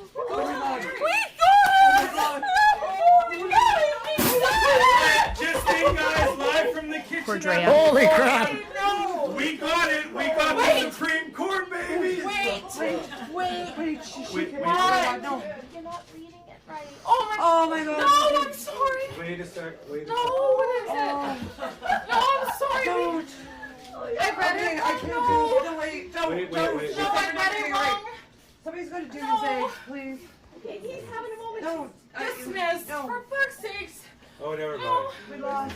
Are you kidding me? Why Oh, did it for fuck's say sake! granted? It's a No, granted. that's somebody else's case. You got the one above you, Dara? Oh, no. That's why I said, why would you let her read it? Mom, Like, don't be mad. Don't be mad. no, I'm sorry. Like, oh my god. It's like the worst thing. Are you? I'm gonna cancel that. No, delete. Okay, I'm gonna get out there. Okay, we better, Tensions are already so high, and then to have that, just what an extra thing to have to deal with on top of everything else that's going on at that farm. Yeah, I mean, I know, Drea's there doing her job, and I'm so glad that she is, but pretty tough for her to have to break that news to the farmers. She was like, actually, because Drea was reading the decision just as everybody else is reading the decision. And apparently they read like the bottom of the one above instead of theirs. And just what a terrible, terrible thing to have. Like you could look at that and see like they truly felt like the rug was just pulled out from underneath them. And they've been so hopeful from the very beginning. That was one of the things that I found when I was there. Was like everybody was just so hopeful. There was not a pessimist in the bunch. And even today, as their birds are being herded, I think as we speak, into the kill pens, they still remain hopeful for a miracle, legal or otherwise. Because at the end of the day, the CFIA could just say, you know what, there's actually zero public interest in us doing this, and so let's just not. But this is the government, and I think, how do you back out of this at this point when they've dragged this through the courts, they've dragged this family through hell? How do you pump the brakes now? I mean, look at this. This, I think, should be the photo of 2025. This is Canada in 2025. Katie Pisitney collapsed in grief on that live stream. She's wailing in like agony, calling out to her birds by name, and now collapsed in grief. Supporters supporting her as her partner is there yelling at the CFIA. This is Carney's Canada. This is just an extension of the same stupid public health rules that had our grandparents dying alone in hospital rooms without anybody allowed to touch them. Yeah. It's COVID 2.0 and just shows you that the unmitigated overreach of the state under the guise of public health emergencies hasn't gone anywhere, and it can be reinvigorated and rejustified at any time. I was reading a little bit further in the CTV News article about the ways in which the CFIA manual details culling methods. And, I really don't think that it is specific. I don't think it was ever meant for ostriches. This, I think, was just for smaller birds like chickens, and those used for food, right? Because this was another big contention with this case, is that these birds are not for consumption. And so typically where the CFIA's cull orders come from is food-based products and food-based poultry. Okay, let's just stop it right here. But this is a very sinister part of this. Yeah. You know what I'm going to say here. It's where I was going.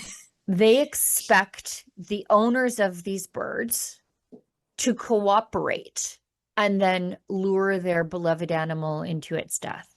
With the owner's help, lure the ostrich with food into a position where it can be restrained. Well, we just saw them luring them with food. We literally just saw them on a live stream. Place a hood over the bird's head. cut off sleeve of an elastic material, a sweatshirt sleeve.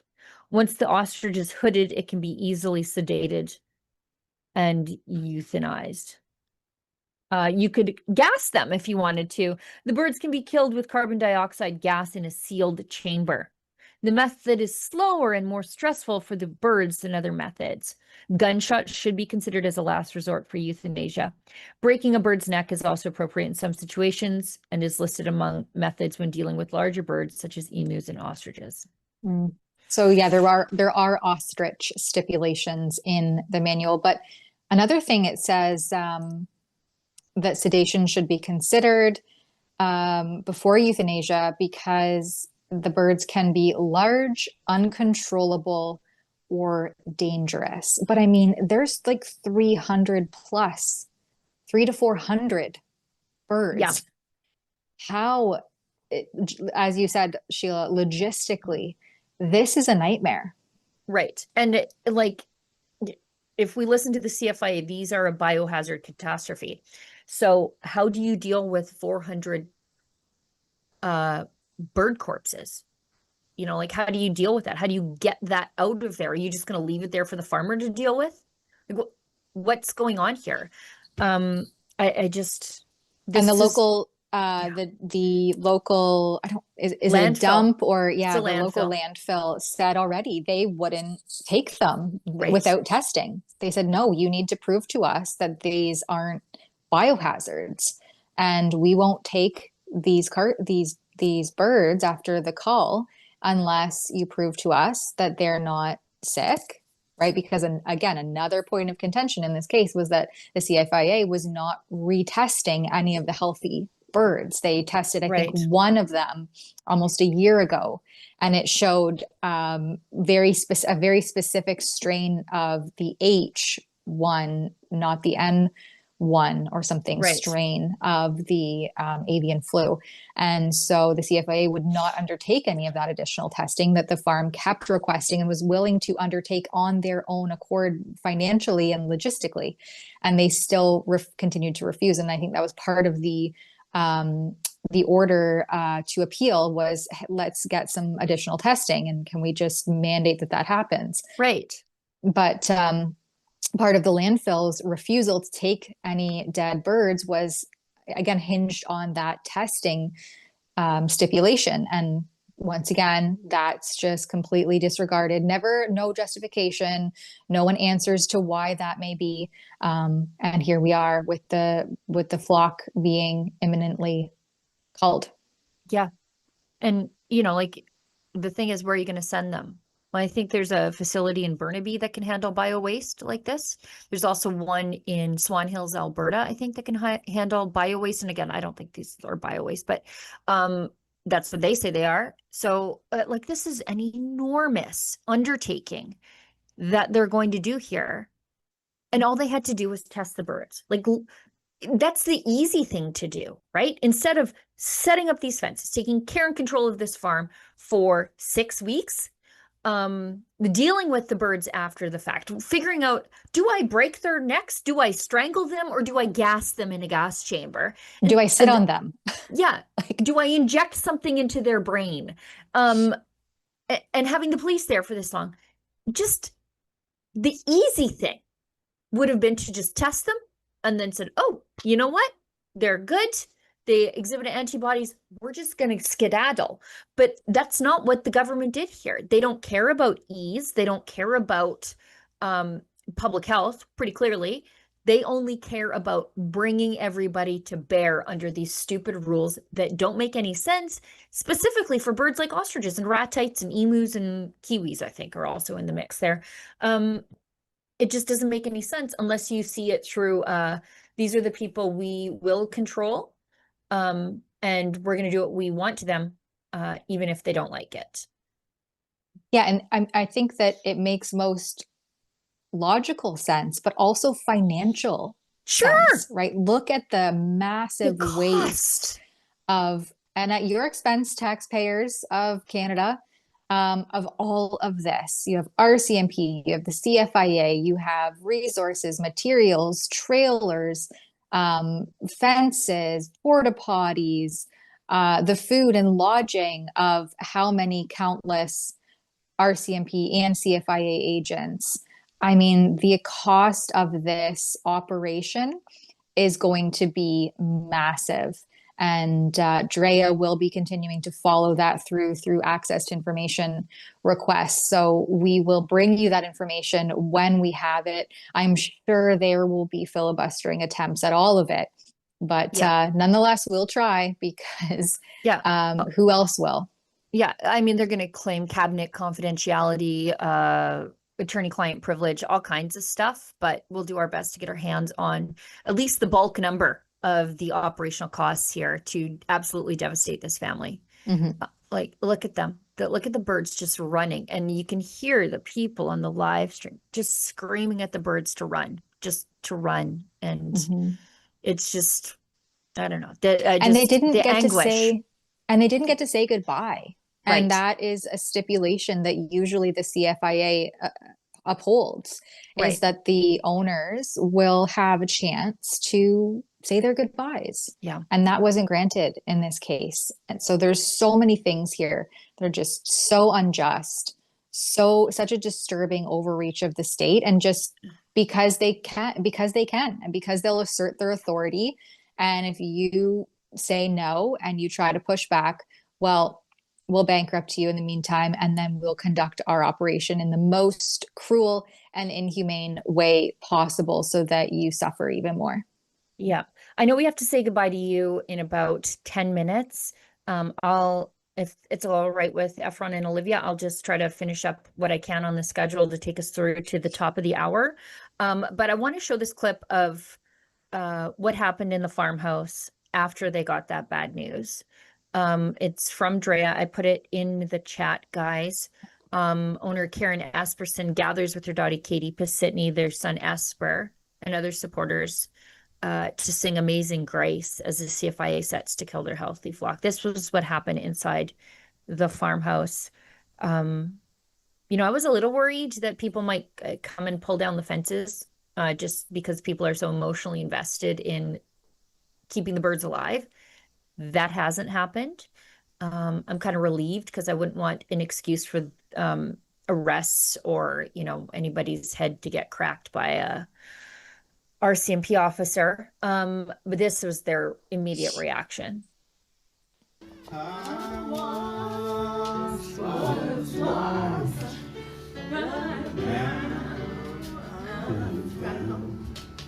Was blind, but now I see.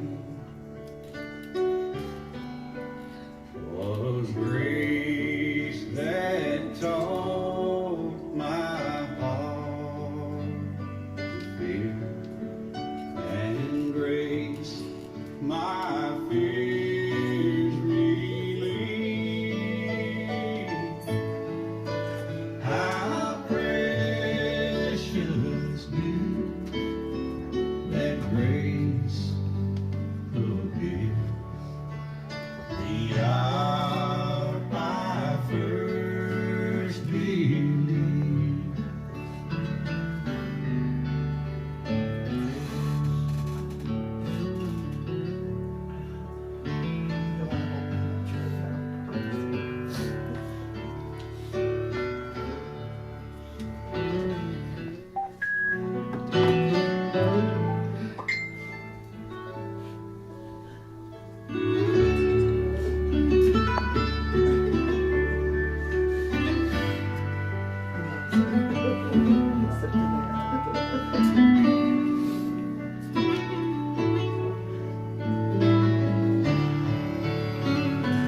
Yeah, I think that's good.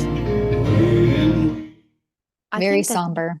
Yeah, it's, you know, like they're trying to mourn the deaths of animals that aren't quite dead yet. And, you know, how do you feel anything but helpless? Right? Like they've done everything they could and more, and they just wanted someone to see the logic of it and say, yeah, this is crazy. And nobody ever did. Like nobody in power actually saw the logic in what they were trying to accomplish here. They just said, well, this is what the rules are, and so we must. for no good reason. Like the argument that these birds are some sort of disease vector falls flat when you look at the CFIA has had the birds since September 22nd and none of them are sick. Like that should have been enough for a judge to say, hold on, wait a minute here, this is crazy. But no, they just refuse to see it. Yeah. Well, and also the fact that there's been several reports, and Drea, I think, has even showed it in her live streams, or perhaps it's Chris Stacy or both or others, where the CFIA is not even wearing any sort of protective equipment as they claim to be, you know, these layers of protection that we must all deploy at any time we have a cough or a sniffle. And so when the CFIA is just walking around in these pens without any protective gear, especially these hazmat suits, you now all of a sudden see them on when they're doing their performative theater of interacting with these supposedly infected, deadly ostriches. That isn't something that has been consistently applied throughout their seizure of this farm. No, they've only recently started looking like Air Canada flight attendants circa July 2020. It's a recent development. And so I think the proof right there is also in the pudding that there's no risk because the CFIA themselves aren't acting in a way that consistently shows that there's any sort of tangible risk. So it's all just, again, this COVID adjacent protective health measure theater that we have seen. You know, remember the hand sanitizing that everyone was doing before their press releases, before and after. Yes, this like ritualistic preparation. To stand at a podium and speak, you had to sanitize your hands before you could do that. This is the same stuff 5 years later, once again, being reinvigorated. This is just, it's a dark day for Canada and for a precedent that has been once again set under the guise of a public health threat. Well, and for those people who are having conniptions when people raise the specter of using the notwithstanding clause, this is why.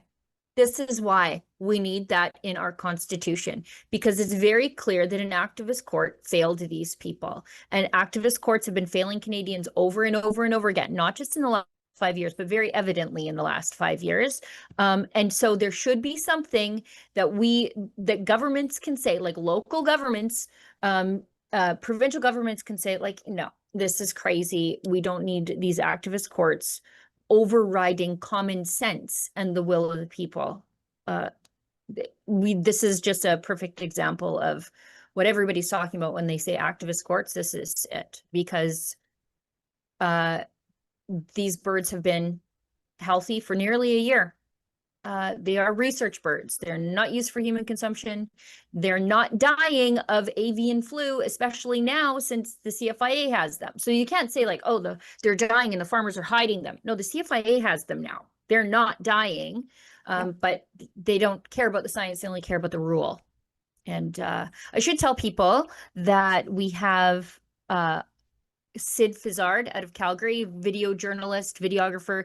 He's on his way right now to assist Drea on the ground. If you'd like to follow along with Drea's reports and support her coverage, Sid's coverage, you can do that all at savetheostriches.com. And out of the corner of my eye, I'm just watching Drea's X account for what if anything she's posting next. But I know that she's been basically live off and on since 6:45 this morning.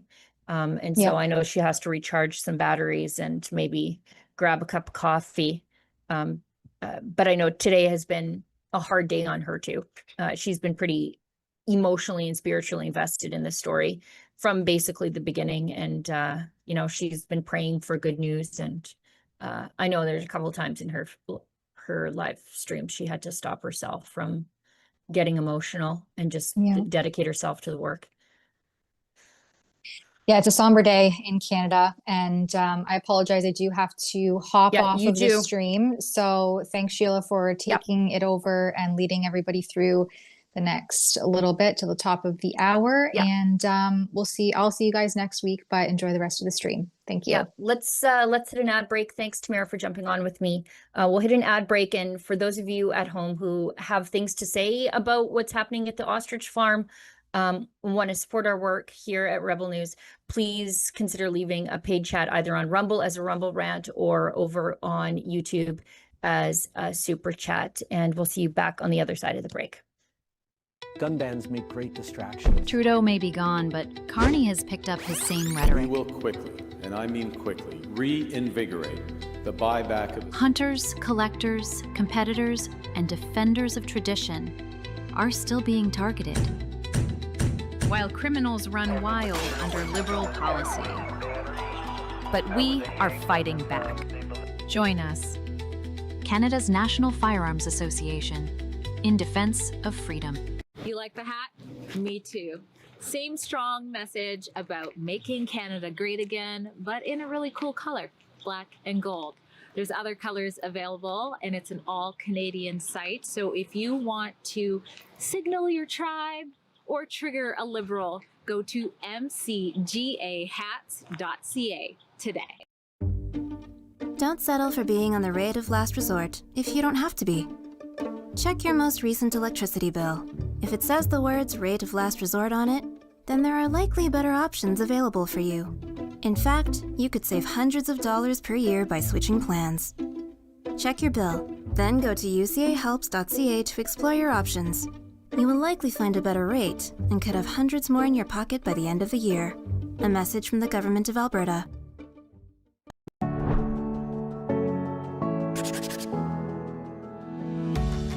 By connecting businesses with qualified candidates, Workforce Alberta helps employers change their story. All right, let's change topics slightly. Still in the realm of government control of your life. The UN Climate Change Conference just kicked off in Belém, Brazil. It's quite a nice place, actually. It's named after Bethlehem, and it's where the Amazon River meets the ocean. It's the mouth of the Amazon Delta. And Prince William, who I generally like, except now, and who I can't wait for him, generally speaking, to take over from his father, King Charles. He has injected himself for some ungodly reason into the climate change scare. And he is at what's described as, you'll hear it called COP30, COP being Conference of the Parties 30. So this is the 30th fancy meeting where they have parties for themselves in fancy places around the world to lecture us about how our minivans are killing everything. So he has flown all the way to Brazil, of course, to lecture us on our carbon footprint and about how our carbon footprints are melting the polar ice cap and causing disruptions in the Amazon of all places. When we get back on the other side, I'm going to tell you what actually is causing disruption in the Amazon, but let's listen to Prince William lecture us about our carbon footprint. I grew up with my father, the king, talking about the power of nature and the importance of harmony in the natural world, a subject he has championed for over 5 decades. Ugh. It's a privilege to also represent him here today, as well as everyone else who has championed this cause for so many years.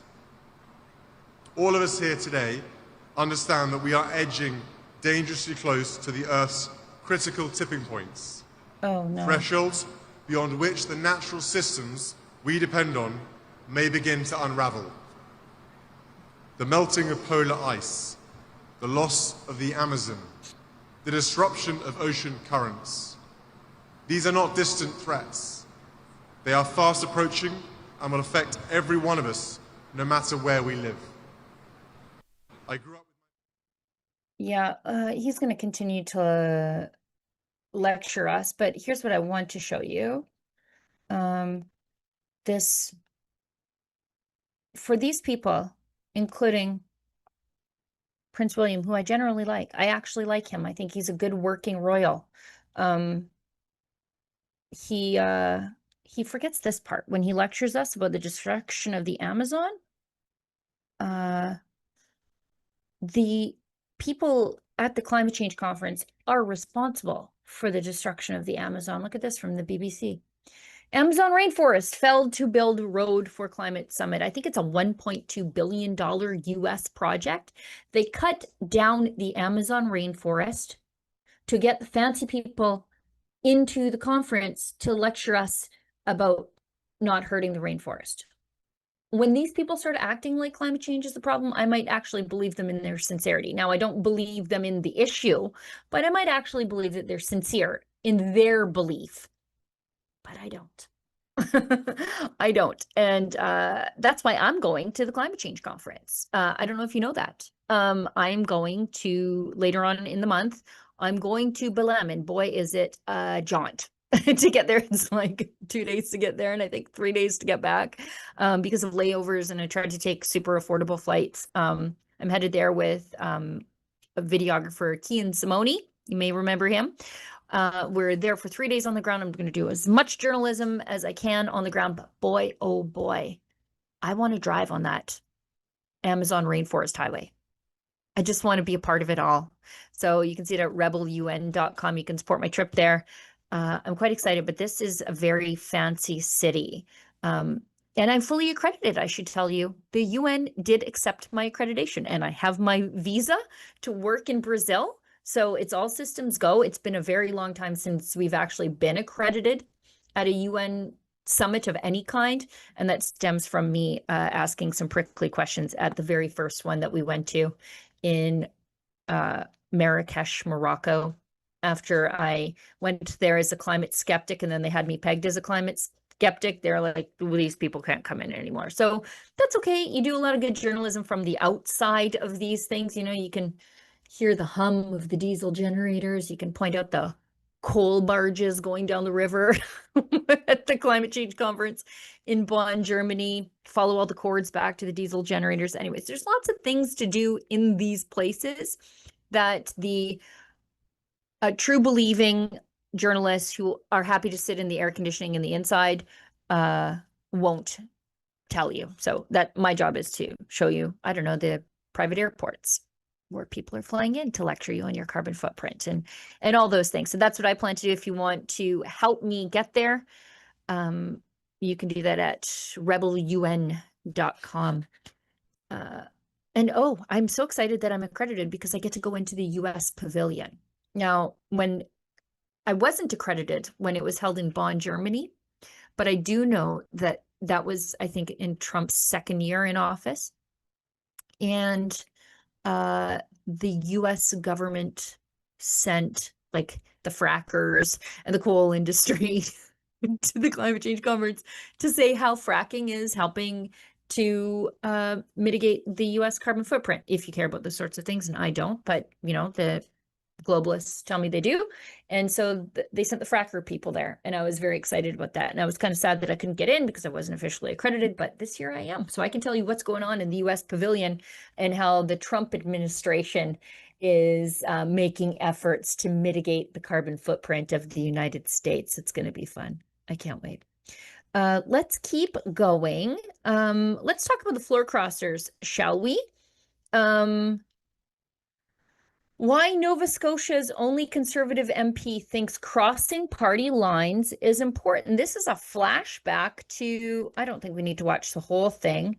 It's a flashback to 5 years ago, and it's slightly prophetic, providential, a bit of both.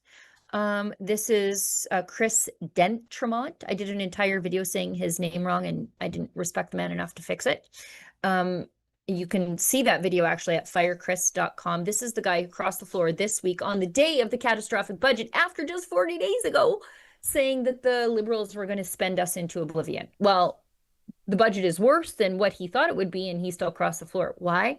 He's a little bit in his feelings about not getting a $52,000 salary top up when somebody else from the Conservative caucus became the deputy speaker. That's what this is about. And he sold out the entire country for his feelings, his fewings. Let's listen. While new to federal politics, he has a long resume in the provincial sphere, including bringing in Canada's first family pharmacare program. Good morning to you, Chris. Good morning. Nice to talk to you. So you beat the Liberal candidate in your riding by just only 3%. What are your top priorities for the riding, and how are you going to bring together this divided electorate around your vision? Well, ultimately, I mean, I worked in 2 minority governments, so, you know, have an idea how you can sort of put together these relationships. It's about relationships in politics, trying to find the issues that are important across those party lines. But quite honestly, our area is about fishing, it's about farming, it's about forestry. We've got a big CFB Greenwood in there, so a lot about the military. So we really need to find those projects that, you know, go across party lines and are important, of course, to West Nova. It's also about health care. That's one of the largest issues facing Nova Scotia. It's slightly, it is slightly prophetic when he's talking about we have to find ththose projects that go across party lines, and then he quite literally crosses the party line to the floor of the Liberals on the eve of just an absolutely catastrophic election. And he's saying stuff like, oh, I think I can get more done in the Liberal Party. I bet you can, because you're probably going to get a associate minister position or secretary of state position, so you can get that salary top up that you sold us all out for because your feelings were hurt. Anyways, if you think that that guy should resign in shame and then put it to the voters of his riding, because like just 5 months ago he was, yes, Poilievre's the man for the job. Go to firechris.com, sign my petition, and we're going to rough him up a little bit, metaphorically speaking. You know, we would love to pamphlet his riding. You remember what we did to Yara Sachs? We're going to do that to him. Maybe get a billboard or billboard truck. Give the voice to the people he betrayed. Give them a chance to send him a message, because he just sent you a message. He doesn't care about what you think. He doesn't care how hard you worked to get him elected. He doesn't care that you donated what little bit of money you had left in your pocket after the Liberals picked it to get him elected. He doesn't care how many doors you knocked to get him elected as a Conservative. He doesn't care that your friends called you a racist because you supported a Conservative. He doesn't care about any of that. He doesn't want to hear you. I'm going to let you be heard. Go to firechris.com. Help me out. Thank you. Let's go to bump ahead to some of the daily cringes. I feel like we could stand for something on a lighter note to finish the day. This comes from our friend Berta Proud Dad. You've seen him on the Western Wednesday panels here. Janice Irwin, she is cringe in human form. When she's an NDP MLA in Alberta. And she, I don't know how I would describe her. If Lyle Lovett were a lady, okay? Some of you of a certain age might know what I'm talking about. Musician Lyle Lovett, make him a lady. That's Janice Irwin. Now, she's also a member of the Rainbow community. Oh, I see we've got Drea. You know what? I'll show you, we'll show you Lady Lyle Lovett another day. We've got Drea, who just popped in. Let's get Drea to come on for a few minutes and tell us what's happening there. Hi, Drea. Hi, Sheila. How's it going? Well, I'm okay. I'm actually, frankly, a little bit worried about you, given the emotional toll this story has taken on you. But I know that you are a consummate professional and you're there to tell other people's stories and not just your own. And we appreciate you for that. But can you tell us the vibe of the farm right now? Well, the vibe is everybody, not everybody, but many of the supporters have been lining up against the highway opposite of the kill pen over there. And they've been doing their best. You know, they stop and they start honking all at once to basically try to get the birds in motion, warn them they're in danger. I don't know if you saw some of the live stream, but the birds know that. They're well aware. And so they've been taken off full speed. And the CFIA, I don't know exactly what their plan is. They're just lazily, you know, walking towards them. Well, they're running again, it seems. So trying to herd them over in this area, and the ostriches again have ran away from them. So that's basically what's happening, is the CFIA apparently not knowing exactly how to call these birds. Now, we've seen from other reporting that the CFIA has multiple options that they can use to cull these birds, from breaking their necks to gassing them to using 3 people to hold them down and then inject something into their heads, or shooting them. But they said that they would generally use shooting as the last resort. Have you seen any evidence of, are they bringing in dumpsters or sea cans to deal with the animal carcasses, for lack of a better word? Have you seen anything sort of indicating what they plan to do next besides trying to get them into a different pen? There hasn't been any more dumpsters, than we've already seen in the recent weeks to come. The newest thing here behind me, I don't think I can zoom in, is those black tents that have gone up. And so the theory is that perhaps, Drea, your background is blurred. Oh, did I do something to it? Yeah, your background is blurred. So you're telling us stuff that's in the background. Oh, I we see can't what see you're it. Yes. Okay. This is me. So, It's still blurred. It's still blurred, Drea. Like you're still using the zoom blur function. Oh gosh. It's okay. I don't even know how to fix it, you guys. Oh, this is not my strength, that's for sure. It wasn't blurred in the beginning? No, I think it was blurred in the beginning. Okay, well, I didn't press anything abnormal. Maybe we'll give you a second to fix it. Okay. I don't know where to look for that.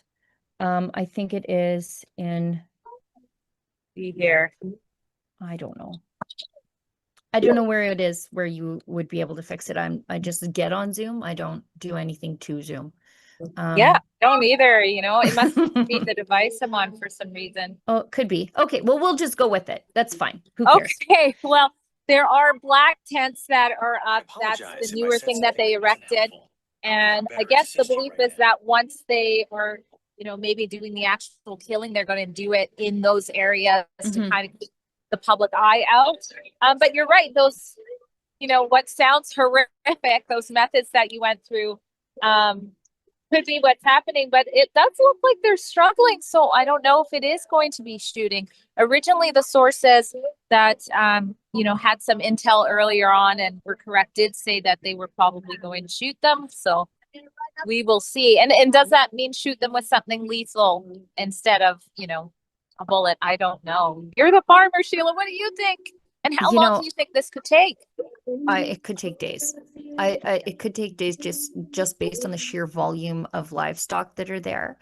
I think that they might, and it's my suspicion that they've already probably been doing that, because they were the ostriches on one of your live streams, they were following the truck of food. Yes. And so I think, and here's the thing, I think I'm smarter and I might know a little bit more about livestock than anybody working for the CFIA. Yeah. If I were doing this, and I don't want to give them any advice, but to keep them hungry so that they're constantly following the trucks with food into the pens is probably what they will do next, because it's easier than chasing them. Well, according to the farmers, they've been keeping them hungry this whole time. That's they've been starving up until very recently, when their own hay farmer was allowed to bring the hay and bring that in. So you're right, they have been following the trucks as well. But the farmers are doing what they do best, which is sort of just holding strong, not giving up the hope and not giving up the fight. They've made it very clear that even if their flock is killed, this isn't the end of their battle with the CFIA, and calling for change with their stamping out policy. So what are they attempting to do right now? I know that they were sort of hoping for a Hail Mary from their lawyer, is what I saw from one of your live streams. Do we know anything about that, or are they keeping that sort of close to their chest? Well, there's some information their lawyer was trying to do. I mean, there's not a whole bunch he can do as far as, in the courts go. But there was something he was trying to do, and we got the answer of that. He was trying to get the farmers in there to say goodbye, just to, give a few pets and have a moment. And that is something that CFIA normally lets farmers do with their animals. And that was a hard no. So the CFIA won't even give them the dignity of saying goodbye. just completely heartless, which is what this has been from the very beginning. I know you're working hard there, Drea. If people, I know that, you know, if people want to support your work, and to see your work, they can do that at savetheostriches.com. Now, if people want to support the farm, what's the best way to do that? Well, at savetheostriches.com, that has the full background. We've been covering this 4 months, and it's such an entangled story. And that's also where you can support our efforts to cover savetheostriches.com. And I always make sure to link when I mention Universal Ostrich Farms, their Give, Send, Go, if you want to chip in. With the decision, they not only lost, but the CFIA was awarded costs as well. Right. So they have a Give, Send, Go. You can search ostriches and find that. Or if you just go to our website, it's linked in our reports there often as well. So, yeah. Yeah, you know, I'm glad, before I let you go, and I know you got to get back to work, and battery power is very precious to you at this point in your day. That's something I think that was missed by a lot of people, is that the government sought costs against the farm. So the farm now has to pay their lawyers, but the lawyers of the government, who also already work for the government, in an effort to keep their livestock alive. So they are being punished, not just by having their livestock executed by the state, but they also have to pay for the pleasure of it. It's crazy. I mean, how much more can they do to these farmers? They've already arrested 2 of them too, when you look at it that way. Not only that, just seizing the amount of land they did, seizing the neighbor's land. It's just showing that, you know, when everything seems to be on your side and you're the people, you're the farmers, and you come with logic, you come with science, you come with perhaps a way out to actually protect people for public health, and it doesn't matter. It doesn't matter. The Bearcats have all the say. That's the reality of what we're seeing here unfold. Yeah. I mean, and this is what you get when you stand up. You know, we saw what they did to Tamara Leach and Chris Barber when they stood up to the state. The process is the punishment. And here again, the process is the punishment. They tried to stand up. They tried to do the right thing. They tried to keep the birds alive. They thought that someone would see the logic and the science, but that's not even remotely what these people are interested in. It's about control. And now they're being punished, not just by having their livelihoods ruined, their pets killed, but also they have to pay the state because of it. It's disgusting. And I can't wait till we have the information, you know, from those FOIs about how much has this kill mission cost the taxpayers? It's still ongoing. How much? To what extent did they go against the farmers' reason and science to do this today? Yeah.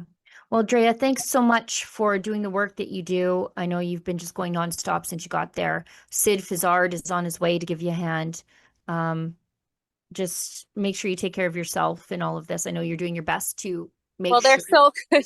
Even in between the tears and prayers inside, one of the farmers shoved sausages in my face and said, "You better eat." It's true.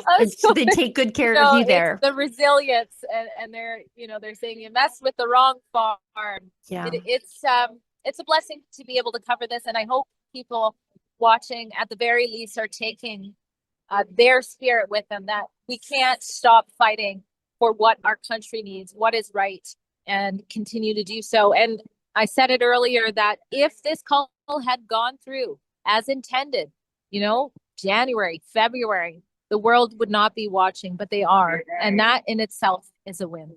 Yeah. Yes. Just by standing up, they will inspire others to do so. Drea, thanks so much for just telling, I was going to say the other side of the story, but really the only story. And that is what is happening at Universal Ostrich Farm. They're telling people, their CBP said there's over 25 people here, which is absolutely not.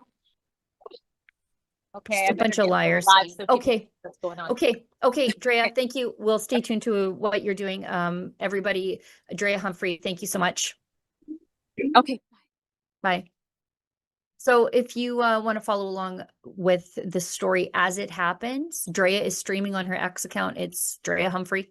And we are restreaming all of those things on Rebel News YouTube after or as quickly as we can grab them, because Drea just flips on her camera when she, like you just saw that right now. Something's happening, gotta go. So we do our best to keep up to Drea. But if you want the news as it happens, it's at Drea Humphrey on X. Okay, let's end on a light note. Let's watch the absolute cringe made in human form, Janice Irwin, NDP MLA from Alberta. And this comes from Berta Proud Dad. She's pumped, Janice Irwin is, that some dude dressed as her for Halloween. Good grief. Did somebody dress as her? Is that just a young fella? Oh, I guess it is, based on the campaign sign. But the thing is, that young fella probably didn't have to do anything. You know what I mean? You know what I mean? So I'm not sure it's me or if it's a sweet human dressed as me for Halloween party. Thanks for sharing and making me smile, Justin. You make an excellent Janice Irwin. Now, if I were to scare my friends, I would dress as Janice Irwin. Of course, he had white claws. Of course, he did. Did you see that? There's Janice Irwin. As I said, Lady Lyle, love it. So yeah, that young fella probably just had to hold a sign to look like Janice Irwin. She's, I don't know, what's wrong with the people in her riding. Anyway, that's the show for today. We have one person that we do need to thank, and I'm not sure if we have any chats, but thank you to all of you at home who are bearing with us as the show was late today because Drea was live, and then Tamara had to leave because the show was late and she had other things to do. But here I am plugging along as best I can. Thank you for bearing with us. And we do have one person that we need to acknowledge, but I've lost it. If we could throw that in the bottom of, oh, I see it. Laureen Zaretsky. She's a partial premium member of our channel, and if you are that, then you get access to member exclusive content and member exclusive perks, like member exclusive emojis. And so, pardon me, we couldn't do any of this work without you guys at home, because of course, as you know, we'll never take a penny from the government to do the work that we do, because that's how you end up like CBC down at the ostrich farm telling lies that there are only 25 people there. You know what I mean? So it keeps us honest and it keeps us accountable to you. I think that's the show for today. Thanks to Efron, Olivia, and everybody who works behind the scenes, especially as we have had a chaotic first half of the day and a sad first half of the day. Thanks to, excuse me, those of you who are support our work through becoming a premium member, chatting with us. As I said, we couldn't do it without you. And for those of you who do the very affordable thing of just engaging with our content, sharing it with people who need to see it, that helps us get around the YouTube algorithm, and it serves us up in front of more people. The more you engage with our content, the more it ends up in front of other people. So we appreciate you for that. And I think I forget who's on the show tomorrow. It's usually Drea, but I think she's going to be busy. Could be me. But we have a panel tomorrow, as we normally do on Fridays. And I guess until tomorrow, and we're all going to find out who the hosts are, including me. If you find us offensive, maybe don't find us at all. Oh, hi, it's Ezra Levant here in Toronto with an important message because we need your help. Independent journalism in Canada is under attack. Government censors, big tech deplatformers, and the dying legacy media are all working together to maintain exclusive control on the information you receive. They don't want you to hear other voices like ours, and they really don't want you to be informed and to think for yourself. That's why the work we do here at Rebel News is so important. Our on-the-ground reporting, independent news shows, and special content you won't find anywhere else. It's all designed to give you trustworthy information and alternative viewpoints so you can decide for yourself. We don't get government money, and we are not owned by some big global conglomerate. We're funded by people just like you, so please support independent journalism and help us continue our work by subscribing and becoming a Rebel News Plus member today, right here on the page. Go to rebelnewsplus.com. Members get instant access to all of our shows, invitations to exclusive events, and access to our premium content like live event footage and documentaries you won't see anywhere else. Only Rebel News Plus members can join the conversation by participating in the comments section of our new website. That way you can have your say too. More than anything, though, you'll be able to take pride in supporting real, honest journalism, and you'll help our talented team continue to do the work to push back on the establishment. We really can use your help. We need it, in fact. So thank you, and enjoy Rebel News Plus.